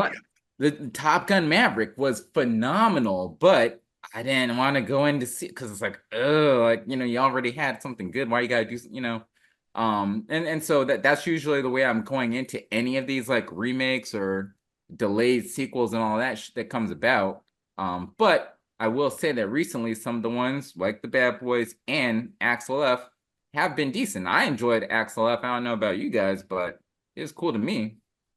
I'll say this. I went into it with very low expectations because Eddie Murphy has been severely underwhelming for the latter part of like what, 5-6 years, in my opinion, with movies. I didn't like Coming to America 2. I didn't like You People. I didn't like his Christmas movie Candy Lane. Watched it because of the kids. He is, to me, has not delivered a very like even okay movie, and I can't remember the last time. So my expectations were low. So while I will say Eddie Murphy did really good in this movie, I liked the plot. I thought it was a really, really good plot. It was a well written plot, bringing his daughter in. So it kept me entertained there. I like how they had the original kind of music in the background, but gave it like a newer flavor. You know what I'm saying? So I can appreciate that. It was cool. He still had the Detroit jacket and him still pushing like old school, like the Ford and all that. It was cool. I think some of the other characters that they brought back, they should have just left dead because they looked bad. Judge Reinhold looked crazy. Taggart looked absolutely insane. It looked like every time he did a scene, he had to go and because that brother looked insane. But no, overall, it was a good movie. I was highly impressed. It was good. I did not expect it to be good. Like it was good action. It was good. I had really nothing bad to say about it. Now I will say, if I had to like nitpick, his little like quotes and his timing and his the jokes didn't really stick like that. But Yeah. I think, unfortunately, Eddie being one of my favorites, I think he kind of lost it. So now I just look at him to just act, you know what I mean? But when he tried to do his little like Eddie Murphy shticks, it didn't really do anything for me like Axel usually does, but it was cool. I enjoyed it. I feel you on that one. Yeah, agreed. What's up, Quincy? Did you see it? Yeah, and it took me a minute because for some reason my freaking internet's been garbage lately, so I need to call them up. So it kept pausing and kept like doing this. So it took me a good minute to actually sit there and watch it. But yeah, I pretty much the same sentiment. You know, what gets me is like, which I can't really help. Just they try to make everything more modern and make this so that little stuff like that is like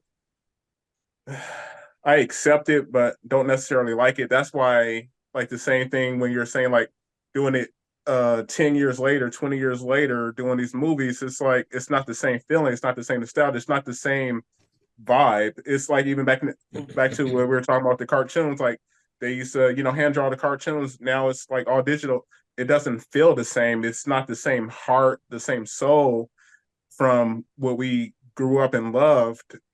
It's still good, but it just feels like it's rushed. It feels like, hey, let me make sure I show this Pepsi bottle or show this car logo on here just to make sure this person's getting the money, make sure this. It feels like it's all about money. It's about the heart and soul. Because, like I said, yeah, from Coming to America, the first one, you can feel the love and the art into that compared to the second one. It was just garbage. They just try to make it modern. They just try to make it Like they PC. They just forced a try to lot of make it, scenes where like the first one just kind of flowed and it made sense. They yeah. went from this to this to this, like, yeah. It's different. It's feel like you're just trying too hard in some parts, and you can feel it. Some of the people that didn't really care, or the just younger generation that didn't really watch it or grow up knowing how epic the first ones were, how epic Boomerang and all these movies were that he did. They just see the new stuff like, oh, it's good because they can relate to it more. But we're in that middle stage where we know what it was and what it could have been compared to what it is now. But like I said, I didn't hate it or anything, but yeah, I'm the same where I feel like they just tried a little too hard, but I'm not mad about it at all. Yeah, that Coming to America 1988, infinitely rewatchable and quotable. And the new one, Yeah. never rewatchable. Once and Nah. barely even finishable. And Yeah, but I didn't even want to watch it the first time, to be honest, but reluctantly, I was like, I got to give it a shot. Like, there's a couple movies like I didn't watch House Party 2.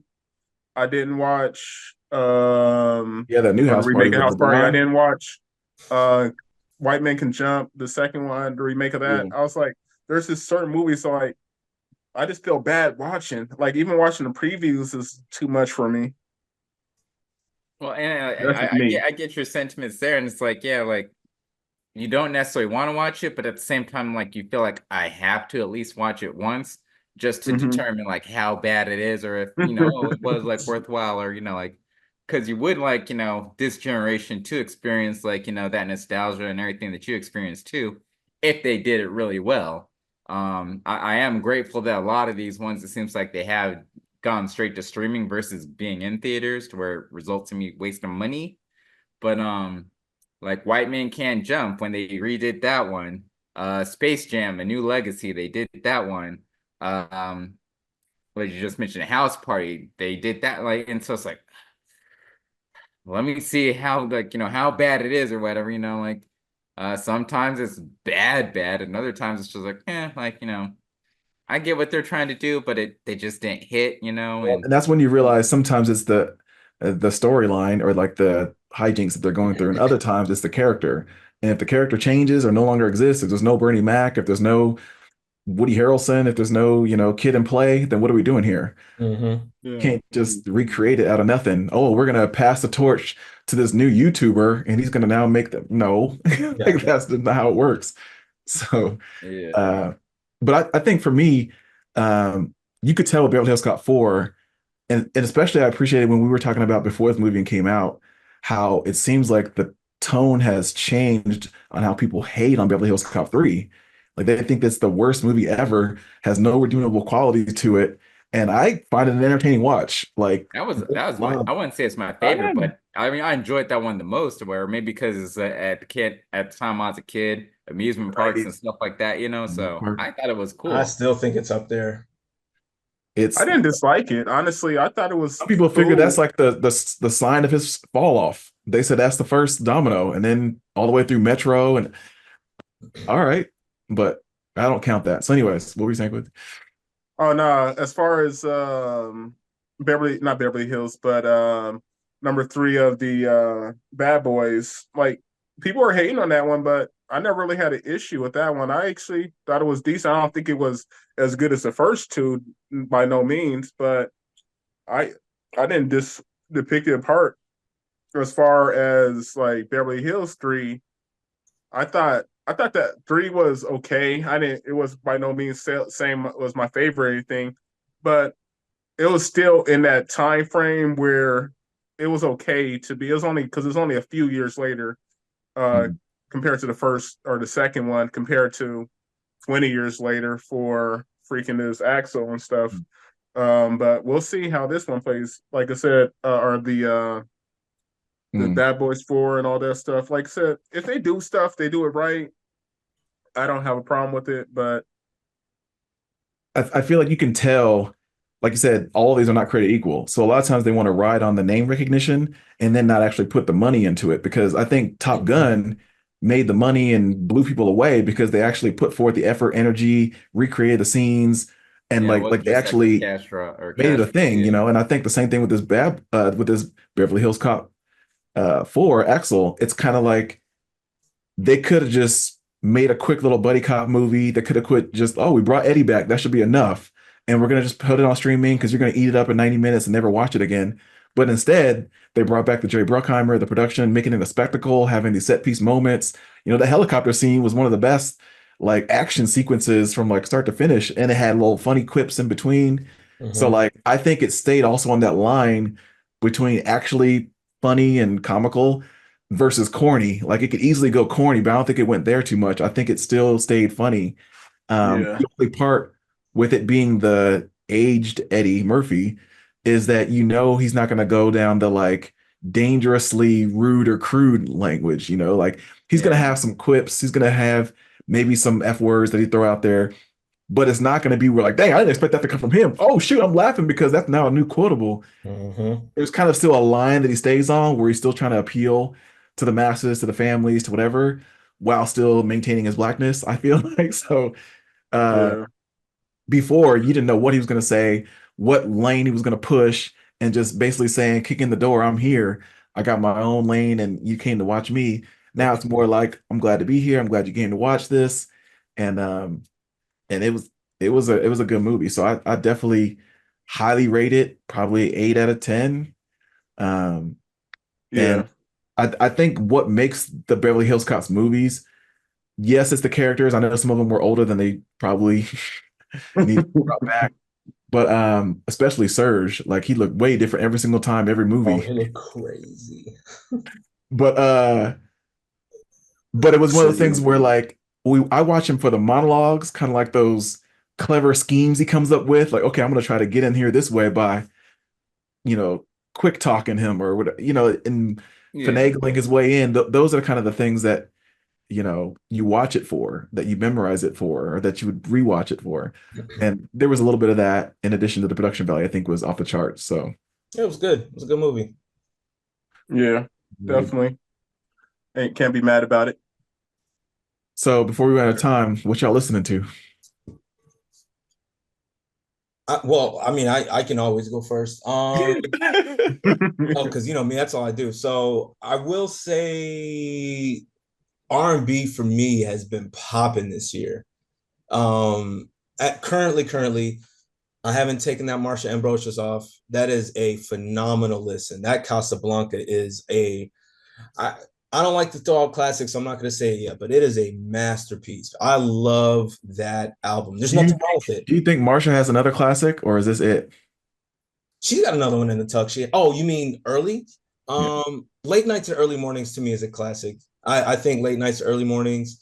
I haven't her last project was cool, but it didn't feel as cohesive as late nights or this one. Like this is like an actual like piece of work. I love this album from beginning to end. If you guys haven't listened to it yet, like I love how she brings in like the old school sample hip hop to go with. And at one point, she's not even like singing; she's like just. Oh, it's beautiful. It's amazing. Like her arrangement's great. Dre's production is incredible. So that album to me is fire. Lucky Day's latest album is very good to me. Another R&B low key masterpiece in my opinion. Um, Wow, those you are know, big words. I like Lucky. I like the Lucky Day album. I've always been a fan of his. Candy Drip was really good. So I didn't know if he was gonna be able to follow up with that with a good project. And this project is dope. You said So low key masterpiece. low key, I'm not gonna hold you. So I got those on repeat. You can't forget about Sir, because I think No, Sir is no, way better than Lucky Day, in my Sir, opinion. way better. Like what? Like as an His artist. album. I'm not mad at that. I'm not mad at that. The Sir album is an absolute. I'm telling you, R&B like in that lane is just killing it this year. So yeah, Sir is fire. But currently, that's what I'm listening to on the rap side. Well, that's not even rap. Don Toliver's latest album. I'm a Don Toliver fan. I know it's like it's a hit and miss for people. I'm a Don Toliver fan, so I got that on repeat right now. K Tronada because it's summertime, so I got the K Tronada vibes on there. I'm definitely playing that a lot. So to me, it's been some good music. I'm pretty excited about what's out. I gave the Common I album. was gonna say with the Don Toliver, I can't tell the difference between him, Fabio Foreign, Blast. Like a lot of them just sound similar, if not the same. So I know it depending on who they're featuring and stuff like that, it could be different. But I don't know. To Yeah, me, like I could see that. Not so much Blast. I think Blast. I liked Blast's album by the way. It was cool. But I don't know. I've been a Don Toliver fan since he got introduction by Travis Scott. But I peeped out Common's joint. It was cool. I peeped out Lupe's album. I like it. I'm not gonna hold you. Lupe's album's fire. That is a solid project. So I'm gonna say this: the past 30 to 60 days, it's been some good music. It's been some good music. I've been very fulfilled. I'm not mad at it. Rhapsody's album. It might be. It's in contention for me. It's in contention. Very good music this year so far, in my opinion. nice. You Nice. flew through those mugs. Yeah, but because I could keep going. Because I listened to Currencies yesterday. I don't know how you feel about it. It's just all right to me. It's just all right to me. But no, there's a lot more. But I'll let y'all. When it gets to music, I could talk all day. Brian, what's up with you? Nice. Opposite yet again. Like Opposite. I haven't heard anything recently that's come out where I'm like, oh, this is let me listen to this on repeat, on repeat, on repeat. Like I was really looking forward to the Common and Pete Rock, and I've forced myself to listen to it multiple times, and I can only pull out like 3 tracks off of that album where I'm like, ah, this is dope, and I'm feeling this vibe by Common. Everything else just seems like, oh, it's the same song as the last song, just kind of extended or whatever. Like, and nothing special about that one. The Marsha, I was able to get that one. Shout out to Harold, but I have not listened yet, so maybe that might spark my interest or what have you. But haven't listened to that. Don Tolliver, like you said, hit or miss, and like I didn't bother. Like he's missed more than he's hit for me, so I haven't really been listening to anything recently. Although shout out to him and Caliucci's if he's still with her, like because lock that down. That was smart. He got her pregnant. He's with her. True. But yeah, I haven't listened to anything there. And then Uh, Eminem, of course, Slim Shady, the death of Slim Shady. It's dope. His lyricism is dope and all that jazz, but it's also like, the older I get, the more I'm kind of like, I get how people are like, yeah, I don't listen to Eminem. Like, not saying there's anything wrong with it or that, it's not something that, if I listen to the song and I'll be like, yeah, this is a good song, but I'm not looking forward to like going back and listening to it more and more and more and more and more. It's in my rotation, so I am listening to it on a regular, but it's not like I'm going out of my way to listen to it. And that's I feel like there's maybe one or two other albums that are more recently that I listened to that I wasn't feeling. So for me, actually, it's like older, like stuff that's been out for a minute. Specifically Childish Gambino, Alta Vista. Like that one has been nonstop, which again was just like the remastered version of his Untitled or the Date album, whatever that date was. But I still enjoy His that new one one, a by the lot. way, unlistenable. Wait, what? He had a new one that came out Oh Friday. yeah, yeah. That's again, that's the one like the Bando Stone. Yeah, like I'm still in the midst of trying to listen to that one.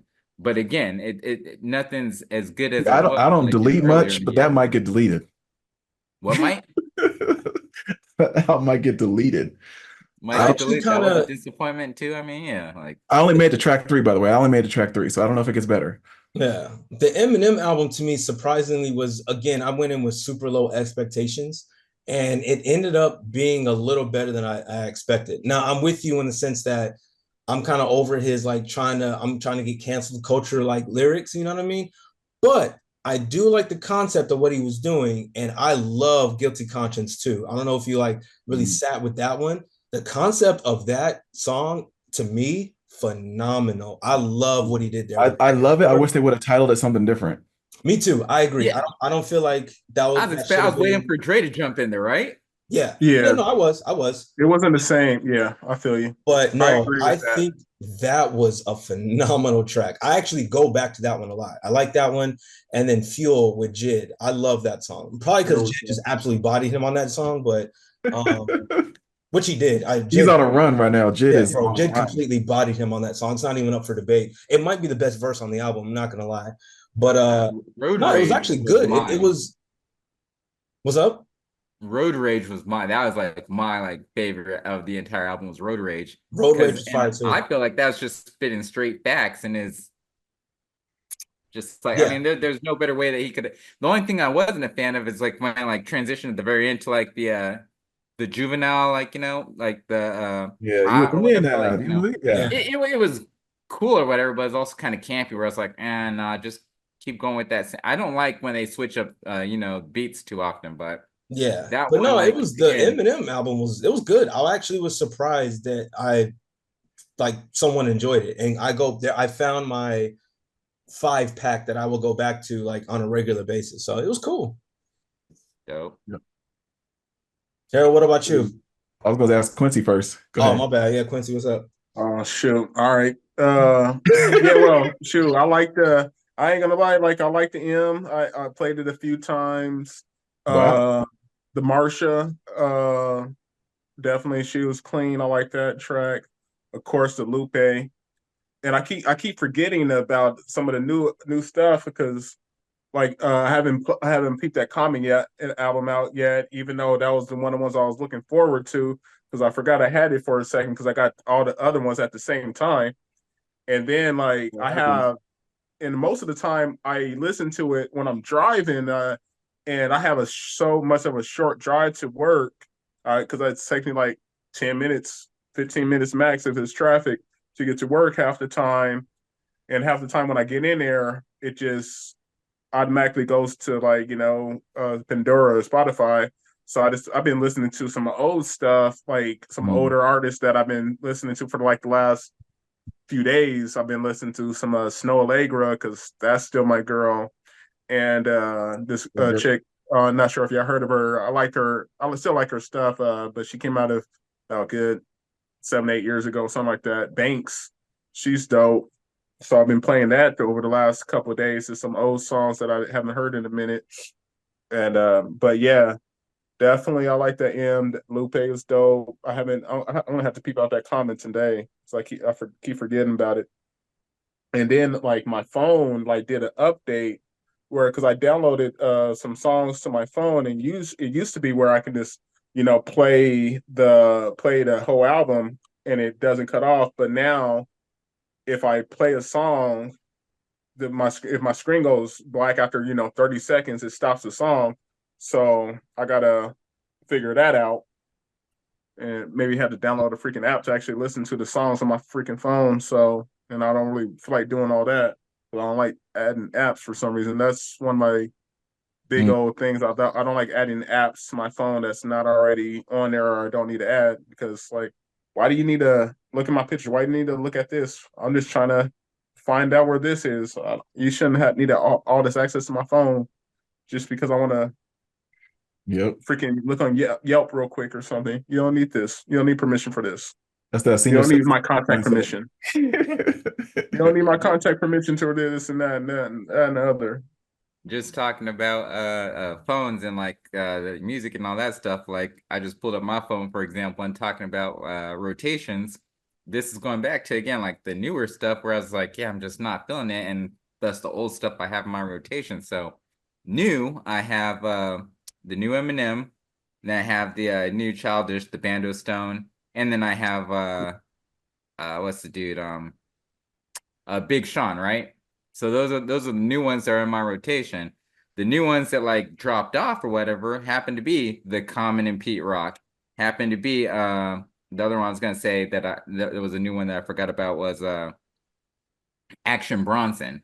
That one also another disappointment. Yeah, And then as a result, like you got like some older albums in the rotation. Like I said, Alta Vista, Childish Gambino, Dark Times by what's the dude's Vince, I was about to say Nipsey Russell, but no, like, yeah, Vince Staples.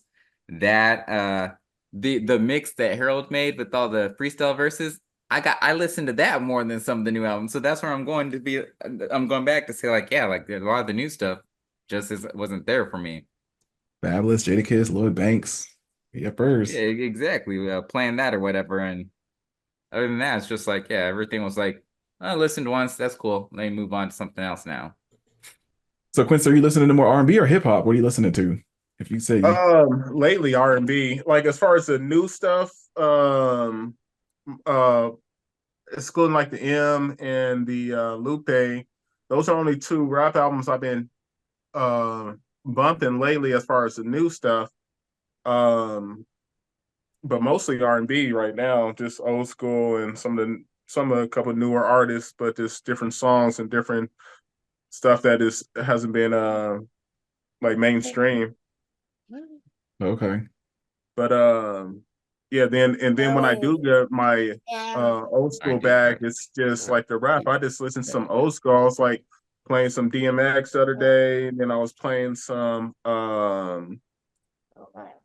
old Jada and some like the Fab and what else was I was playing like last week. I was for some reason I felt like hearing some Wu-Tang. I was like, I haven't played no Wu-Tang in a minute, and I was playing little Redman stuff because I saw he had a little verse that he did. So I was like, oh, let me play some Redman real quick. So I was playing some Redman last week too. And I was like, I forgot how clean he was and some of this stuff. So yeah, for the most part, yeah. When I listen to rap, I'm listening to mostly the old school stuff right now. I need to get into the new stuff. I just be like I said, when I'm in a car, that's 90%, 99% of the time I listen to music, and I have such short drives. Mm. And it just changes up a little bit. And then I was like, when I drove to Seattle yesterday with her, but half the time she likes listening to that little merengue type of music, little Spanish music. So half the drive I was listening to that, and then the other half I was listening to some J Snow Raker Balvin. again. So just switching it up. Yeah. What about you, Harold? What you got on your list? Well, like I don't know what the consensus is right now on that common, but to me, I don't know if I could listen to a whole album of it. I love no. it as a concept. It's weird because it's labeled like volume one. So I'm guessing that means they have more volumes in the tuck, like as if they're supposed to be the new Nas and Hit Boy, but Don't do it. but Don't. I advise you not I to. like the, and they put out little like visuals for it and stuff like that. I like probably 4 or 5 songs off it. The one I keep going back to is that Now and like, then. Fortunate, Oh, like Fortunate. That was a dope one. Um, but yeah, like I mean, it's good. It's just not something I want to listen to a lot. Mhm. yeah. You always been that consistent with Common though. It's always been like you have to be in the mood for Common, and I agree. But like I said, that he's still one of my top 5. I just like his lyricalness. I like his style. I like that smooth hip hop compared to the out of control stuff for the most part. So I can listen to him all day. But you always had that consensus with Common. You have to be in a certain mindset and a certain mood for him. So Yeah. he's doing his thing. I'm sure, like I said, I haven't listened to the album yet. I'll listen to it today, but I'm sure just because that's my style of hip hop that I like, I'm sure I'll probably appreciate and like it more than you two thus far. So we'll see, hopefully at least, because like I said, he's in my top 5. So, and he hasn't really put out anything I disliked. So we'll see. Yep. What Yeah. Yeah, else? I don't think it's bad. It's just like, yeah, like again, I can't listen to the full thing. Like I like Harold there, there would be like 4 at the max for me as far as tracks. So I'm like, all right, yeah, that's dope. Let me cycle back to it or It could have whatever. been a But dope EP. Yeah. yeah. But the M album, I'm loving it too. It was weird because my wife heard me listen to it and I was doing it to a workout. And she's like, "Oh, you seem like you're enjoying it." I'm like, "Yeah, but I guess I shouldn't be enjoying it because there's so many dark themes to it and it's so like negative. But sometimes you gotta have an outlet for that." And she's like, "That's not in you though. Why would you need an outlet?" I'm like, "But it is sometimes. So I need an outlet." It's like, "No, it ain't." I'm like, "Well, okay. All right." But so there's something about it that like the way he puts words together and stuff like that, it just and I like the idea that it's a concept. So like it's hard to just start at track 6 and just be like, okay, I'm just gonna listen to, Yeah. you know, Lucifer or whatever rock. You gotta like listen to how it evolves into now I want to be a changed man, this and that for my daughter, and the guilty conscience idea. But yeah, it started off with that him just rambling and stuff like that in the intro, but then it goes into Habit, and that's probably my favorite track of just the Yeah, amount I of do. So ways he's able to go, the way he flips it, even his cadence changes multiple times, and then the people he offends, of course, and tries to anybody can get it. And that's when I knew like, okay, this album's gonna be something different. Yeah. Because yeah, like I said, I listened to it a good few times. I'm not mad about it. I liked it.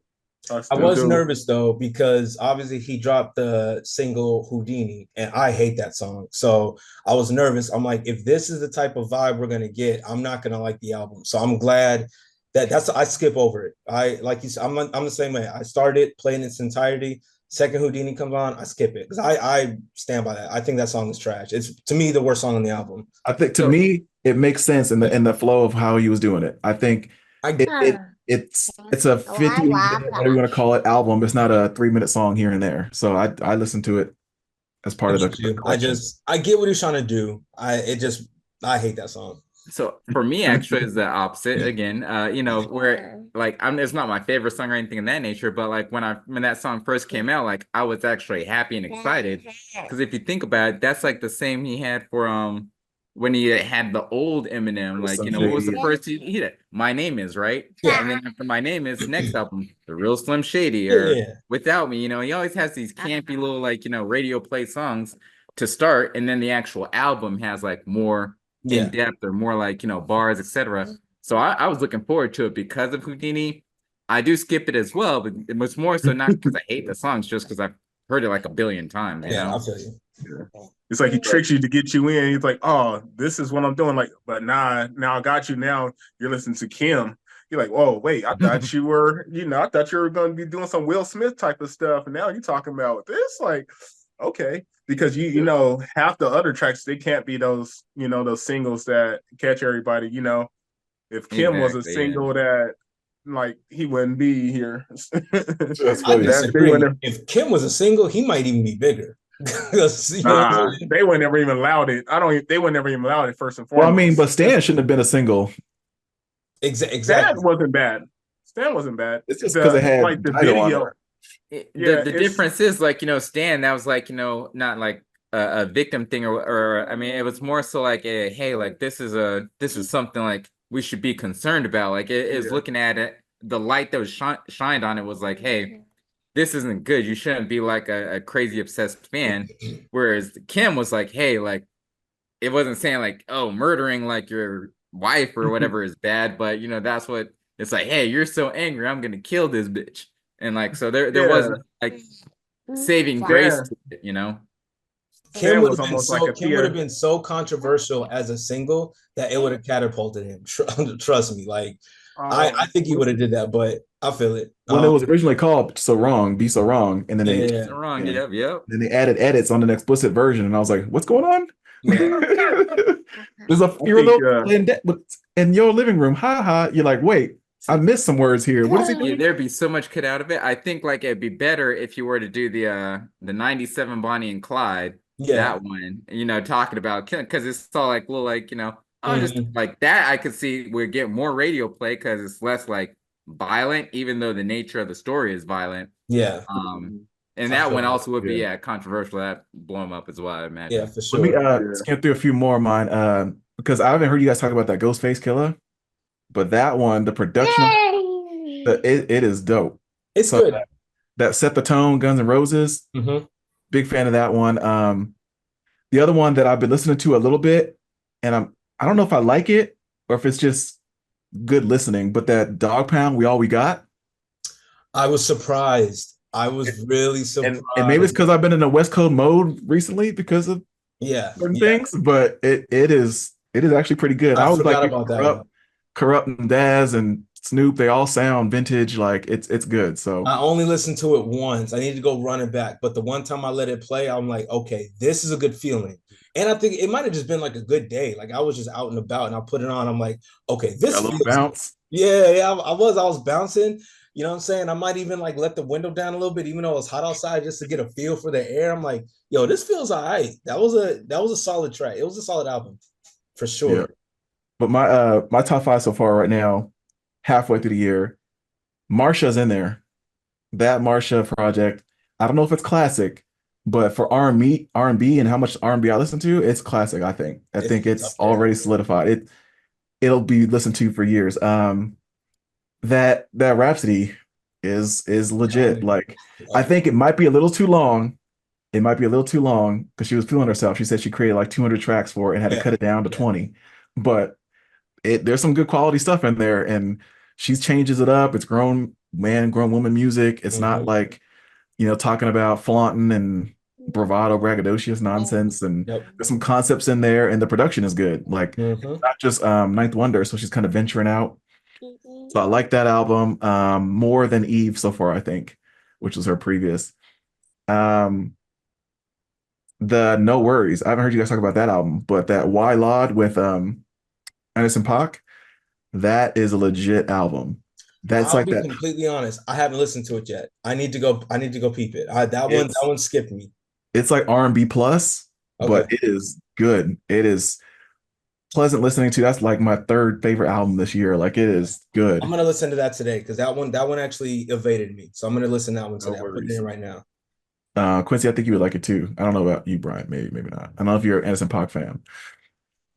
I I'll mean, it's peep it way out. better than what's that Silk Sonic, nonsense? yeah, that was cool, but I ain't on I the was gonna say regular. it's way better than Still Sonic, the open the window nonsense. Yeah. Ventura is still his favorite album or best album to me, but Hmm. or Malibu, either or. But Yeah. And then my top two right now, Lupe. You guys didn't talk enough about it, but it no, it no, is 8 solid tracks, and I don't know where there's a weak link. Like it just one 30 leads into the next, minutes leads into the next. straight He to the doesn't have a point. lot of features on there. He doesn't have a lot of like, even chorus vocals and all that stuff, but just It's good. it's good music. Concepts you got to dissect a little bit, but it's not like he's speaking Swahili, like he's speaking English and Yeah, breaking things I've down. told you that's always been like my MO with Lupe.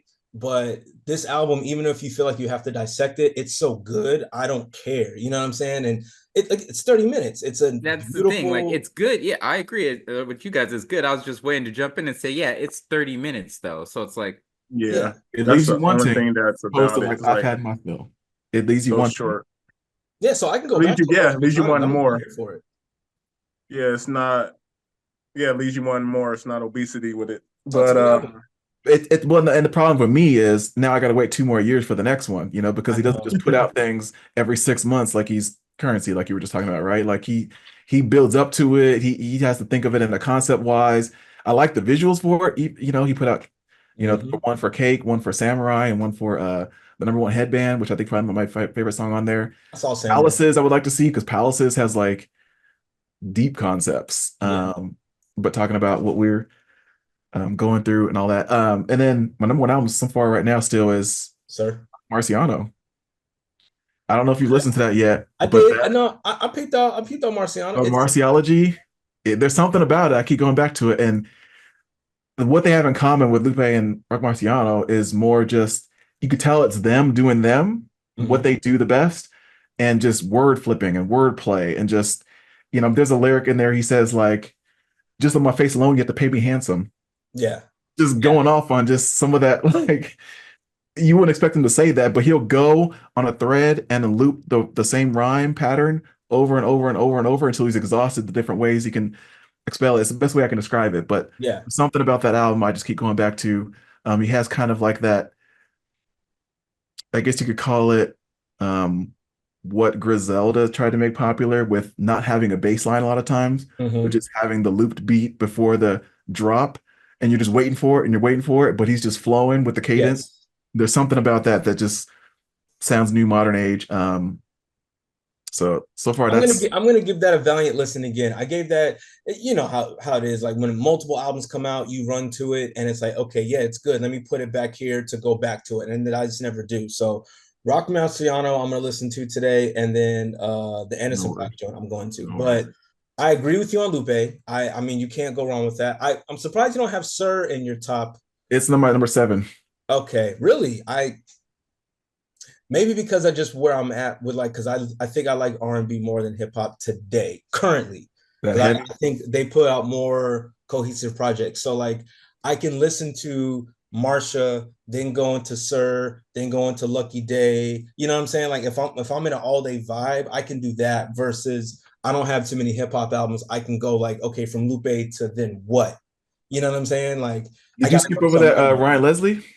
What's up? Did you skip over that Ryan Leslie that came out in January? I'm gonna keep it a buck with you, dog. I haven't listened to a Ryan Leslie project in a couple of years, and it's no knock to him. I just he when he got to whining too much about like just the industry and you can only listen to my album if you like go on a certain link at this certain time of the day. It's like, bro, I'm not doing all that. Like, bring it available to me and I'll listen to it. But if I gotta chase you to listen to music, like you're dope, but you ain't Prince. I like relax. I'll say that this one was actually the first one I've liked in probably 10 years. So I really Really? liked his album. And that's why I was like bringing it up. I will Okay. say there were a couple misses though, because I did not like Tim's album. Oh no, Thames I was think whack. I think she was overhyped, and Yep. songs that she released was about the extent of, where her talent was. It seemed like Mhm. she was riding off of the Afro beats vibe, off of that kind of, and it just wasn't it. And I think the other one that was a miss for me was JT. Like it was okay and it was better than his Man in the Woods, but Justin Timberlake, I saw what he was trying to do, and it was a lot better than Man in the Woods for sure. And I think the second half of the album, I kind of dug. I like some of his more up tempo, like soul, like funky vibes or whatever. But I don't know, man. It just sorry, he might be Dunzo. He might be Dunzo in the R&B space. I don't know. It was kind of weird for me. Like Selfish was a yeah, mediocre single to begin with. I feel like he should have like kind of went with more of his up tempo joints. yeah. But yeah, no, it was just all right for me. So then, question for you, so especially for Brian, are you still waiting on Vultures too? No. I forgot to mention, yes, that also is in the rotation, Vultures. Ugh, Yeah, not maybe like like and 2 or 3 songs, but like no, there's nothing no, that keeps bringing me back to it. There's nothing. no. Back to me, I still listen to that. I I mean, know you must have it's loved Jay and cheesy Silent to Bob. no, but that is hilarious to me. It's still dope. Burn, that's still dope. Problematic, still dope. Carnival, still dope. Like they're like, yes, that if I had to have like I was laughing because like you're like, oh yeah, it's my top 7. Like you already have your list in order. Like I haven't even thought Yeah, to I'm up have to like like a list 28. of like Yeah. what songs or what albums are gonna be my album of the year. but I will definitely put that one in contention for album of the year because I'm still listening to it. Just like again, listening to Alta Vista, listening to Dark Times. Like so, I mean, yeah, like it's just I haven't listened to that one recently, but it's still in my rotation. Yeah, so I am looking forward to Vultures too. It's Kanye still, so I'm always gonna listen to it, and it's just He, sometimes it's really good, sometimes it's really bad, sometimes it's in the mix, just I just average wanted or more okay, Ty but Dolla Sign. I wanted more of a collaboration, and it just wasn't that. well, see, it's it funny. never was gonna be like like the closest you're gonna get to that was when we had Kanye and Jay-Z Mhm. and Watch the Throne. But anything now, like Kanye's too up there to like where he's gonna share that plate. Or I could be wrong. Maybe like Vultures 2 might be more heavy on the Ty Dolla Sign side. That's what I'm saying. I'm not checking for it because if it's gonna be the similar like the first one where you don't hear much Ty, it's like then I'm cool on it. The production, the thing with Kanye is I'm always gonna like his production, but it just I don't like what he puts over the production, him specifically, like recently. You know what I'm saying? Like I stand on that. I think he's always gonna be in the top when it comes to just producing and having that ear, but once he starts spitting, it's like I just at some point I'm like, come on, bro, where are you? Like, I get think some of them are confidence still back. like reference tracks he hasn't filled in yet. but Yeah, but I think it's hard for me even with production because I like 2010's My Beautiful Dark Twisted Fantasy and I like 2011 Watch the Throne. After that, I wasn't really a fan of a lot of the production. I thought it was kind of overrated. So Life of Pablo wasn't all that. I didn't even listen to Yay, whatever that little moment that he was was where he was bringing everybody in. Cruel Summer and all that was like okay, but I thought that was a little overrated. Um, and then yeah, just like even Donda, there's a couple of them I liked, but the majority of it, like, it was a bloated kind of Filler. filler album. Like I Yeah. like maybe four I can go back to.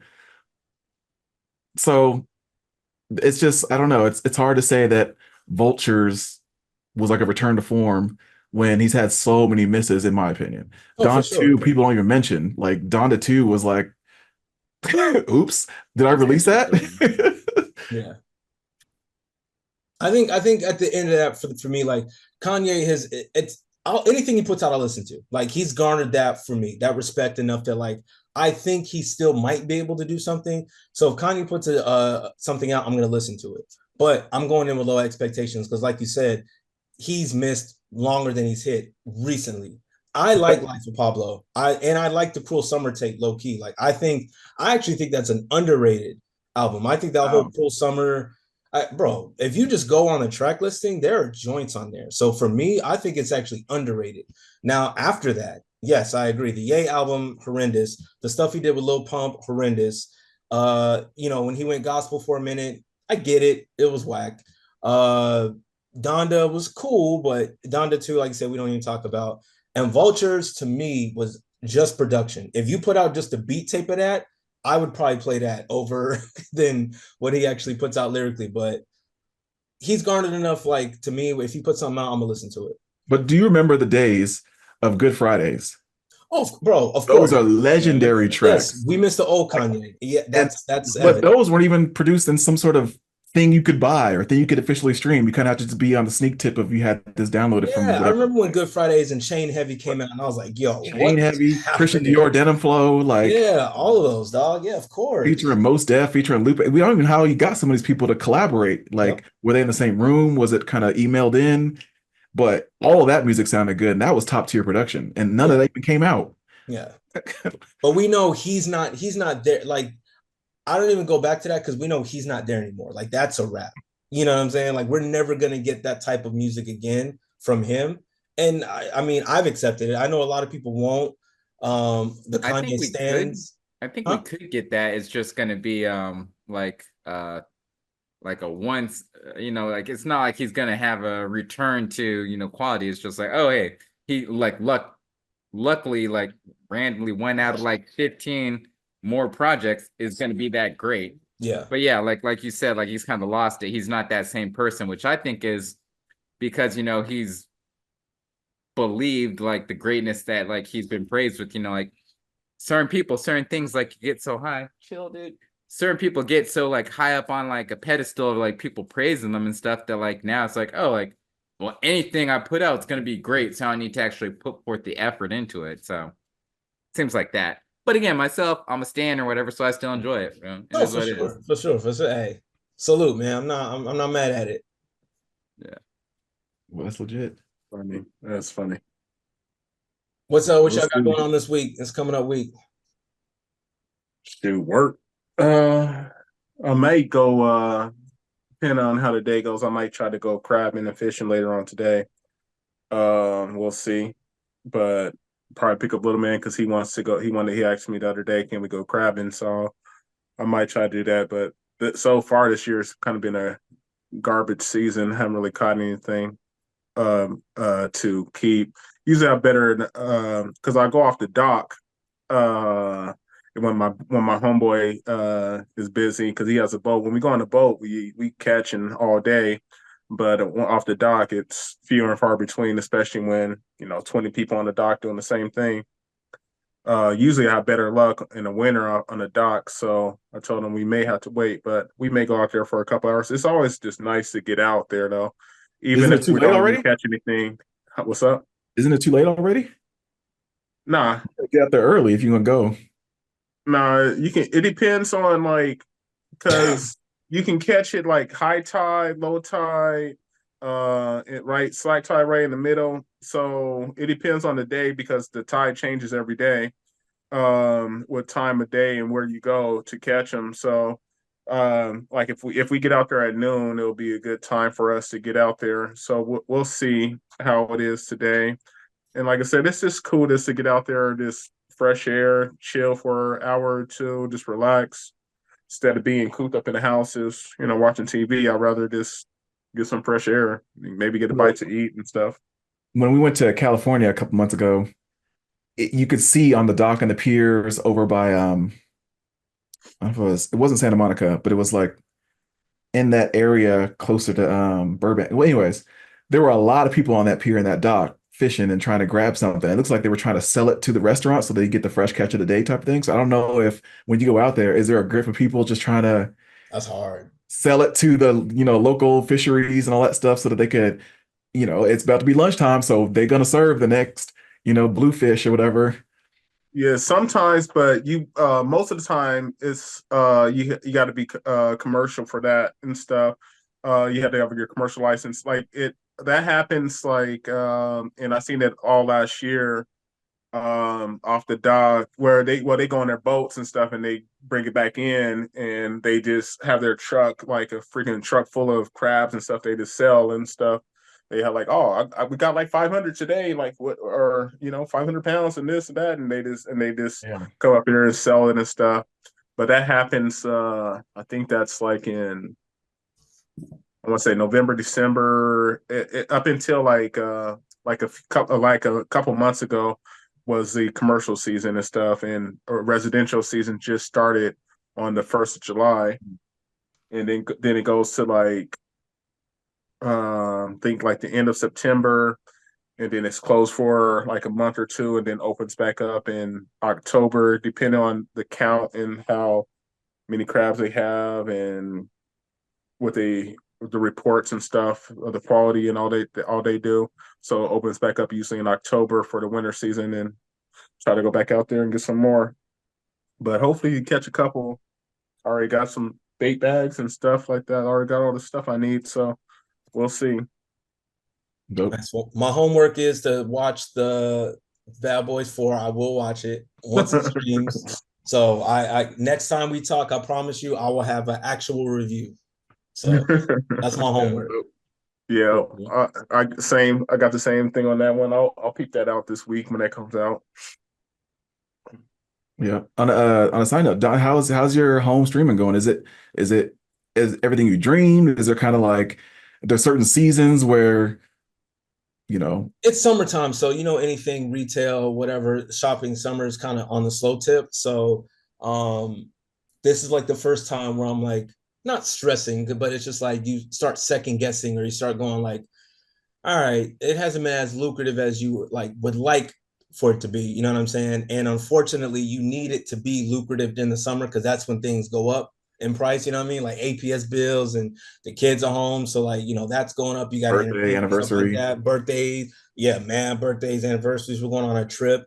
So, but the cool thing about that is like if you're a hustler, you finagle ways to make it work. So, what I'll say is it's been working, and this is longer than I anticipated. I was only giving myself like 4 months, 4 or 5 months, and like if it doesn't work, then I'm gonna go back to work. But I haven't, I guess, quote unquote, worked since December, and I haven't felt a pinch yet. I haven't felt like, yo, like I don't know how I'm gonna pay next month, or you know what I'm saying. But uh, I won't say it's what I dreamed of, you know what I'm saying, but it's cool. It's cool. It's still like you're still making your own schedule. The one thing I'll say that I have to get a little more disciplined for myself is because I feel like I don't have a schedule, I'm off schedule. You know what I'm saying? So like I'll find myself being up until 3 a.m. and waking up at like 11. And then I wake up and I'm like, dog, what are you doing? Like that's not even productive. You know what I'm saying? Yeah. And that's never been my style. Like never. I've always like on some type of schedule, up early,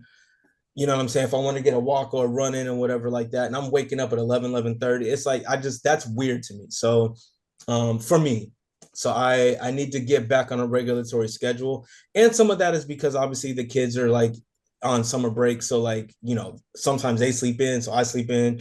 But I just need to not allow myself to do that, you know what I'm saying? Where I become like a slum in a way. So, but in totality, it's still rocking. It's still rocking. Good.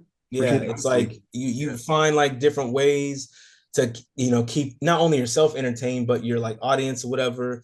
And at the end of the day, man, bills is getting paid. So I'm blessed, that I don't feel like I have to rush back. But I will say there are days where like when I'm not streaming, where I'm like, bro, I kind of just want to do something because I'm not streaming 5 days a week. Sometimes it's 3 days, sometimes it's four, sometimes it's two because you have one good day to where you're like, oh, I've met my like 2 week quota in a day. So I'm like, I don't necessarily need to stream. So then I'm on a Thursday afternoon, like not doing nothing. And I'm like, bro, I feel kind of weird. Just, you know what I'm saying? So, Well, and then on top of that, if you leave the house, you're probably gonna spend money. So like that's not helpful.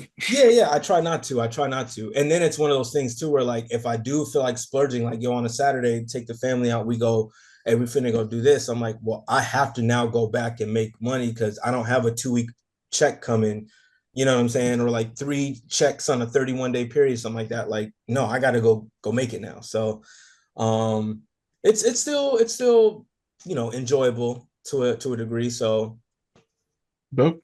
I'm here for it. So, what you got going on, Brian? In like the next couple minutes or whatever, obviously I'm gonna dip out. I gotta make a quick stop at Target, then I'm headed to church. Doing the little religious bit for a quick minute. Of course. Then as far as like going forward, like we don't have any set plans anytime. It's more so, hey, let me just do whatever I can to save money. My expensive time pretty much is like the spring. That's when everybody's birthday and all that jazz or whatever. So now like I'm able to recover or like, this little window of time where I can actually, not have to spend money.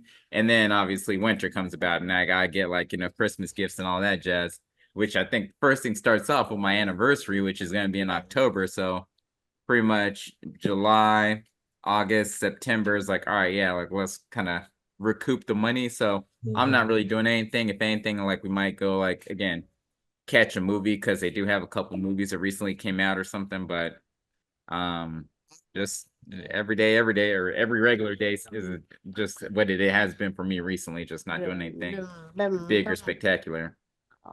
Yep. Back to school is kicking my pockets in, bro. Oh, yeah. I got I'm gonna have to deal with that next month. do that times 3, like brand new supplies, clothes, shoes. I'm like, dog, what are we doing? So Yeah, we we using the same backpack last year, dude. I told him like, dude, I just got you like I want to back like nah, using that same backpack I got you last year. Using some of the same pencils too.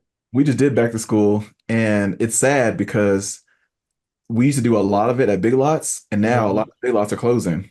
Yep. Like they're going under because things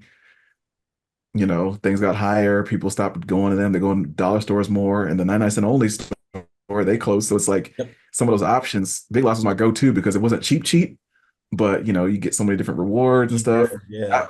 That's sad that I don't know what's gonna be like next year. But Yeah. It's Oh tough, shoot. man. It's tough. So I'm like, Yeah. and again, I'm times three. So it's like when you think, oh, let me just go get 5 folders. No, you got to go get 15 folders. And it's like, oh, let me just go, you know what I'm saying? Let me get like 3 notebooks. No, you got to go get 9 notebooks. It's like, dog, it's Dude, insane. at least out here, they have the good deals at Fry's, which is Fry's out there, which is Fred Meyer out here. So they had good deals on the pencils, the bags, the folders, all that stuff. It's like, 50% off and stuff. So that's what I did last year, and I just saw it on sale again. So I'm gonna hit that up and probably get some of this stuff. Shoot, dude, randomly, like yesterday I went to Ace Hardwood, because I was looking for something to help with my crab pot, like with the rope and stuff to help reel it in instead of me just wrapping it myself and getting tangled up. So I was just looking for like a winder.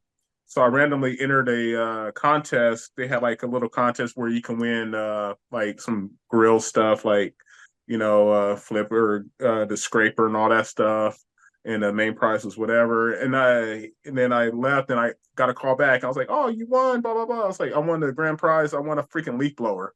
I was like, "I don't even need a damn leaf blower," but I was like, "Cool." It's like I'm gonna try to use it somewhere. But I was like, I live in an apartment complex. I don't really need a leaf blower, but it was like I looked it up. It's like a $250 leaf blower. So I was like, I may try to sell it, or I know my girl got some Offer backyard up. where leaves come, so I'll help her do that or something. But I was like, dude, we'll figure it out. But I was like, I was cool with like a $10 freaking scraper for the grill. If I won that, I would have been happy. But to hit me up and tell me I want a leaf blower, I was like, oh wow, I thought this was a scam. Like, oh really? Yep. What do I got to sign up for? They're like, no, you good. Here you go. I was like, oh wow, okay. Well, That's funny. Well, always good chatting with y'all, man. yep. Yeah. You know what I'm saying? Everybody's Yeah. here. We didn't. Did you say what you're doing, Harold? Real quick. Yep, yeah. I mean, I'll be out of town next week, going to Virginia for work. So never been there before. It'll be interesting to see. It's a cybersecurity conference, so I work in that field now. Gonna get certified. Gonna check out some things. We've got some team building going on. Nice. It'll be fun. And too bad you don't drink. They got some good whiskey selections out there. maybe I'll pick up a habit on the way. No, I'm just kidding. Well, make sure you hit up I Virginia was gonna Beach. say, pick me up a bottle. Oh, like pick me up a bottle. I'll buy it because they don't got the taxes and they got different bottles out there. What do you say, Virginia Beach? Put your sunglasses on and go to Virginia Beach, brother. You know what I mean? I don't know those fields. Put some sunglasses on. You'll know. Yeah. Is that movie Inkwell? You got the Inkwell days. Jungle Beach. Well, safe travels, my guy. Safe travels, man. Yeah. Be safe. Have a good time. Pleasure as always. Everybody stay safe. Have a good weekend. We'll do this again soon. Yep. All right. Y'all take care.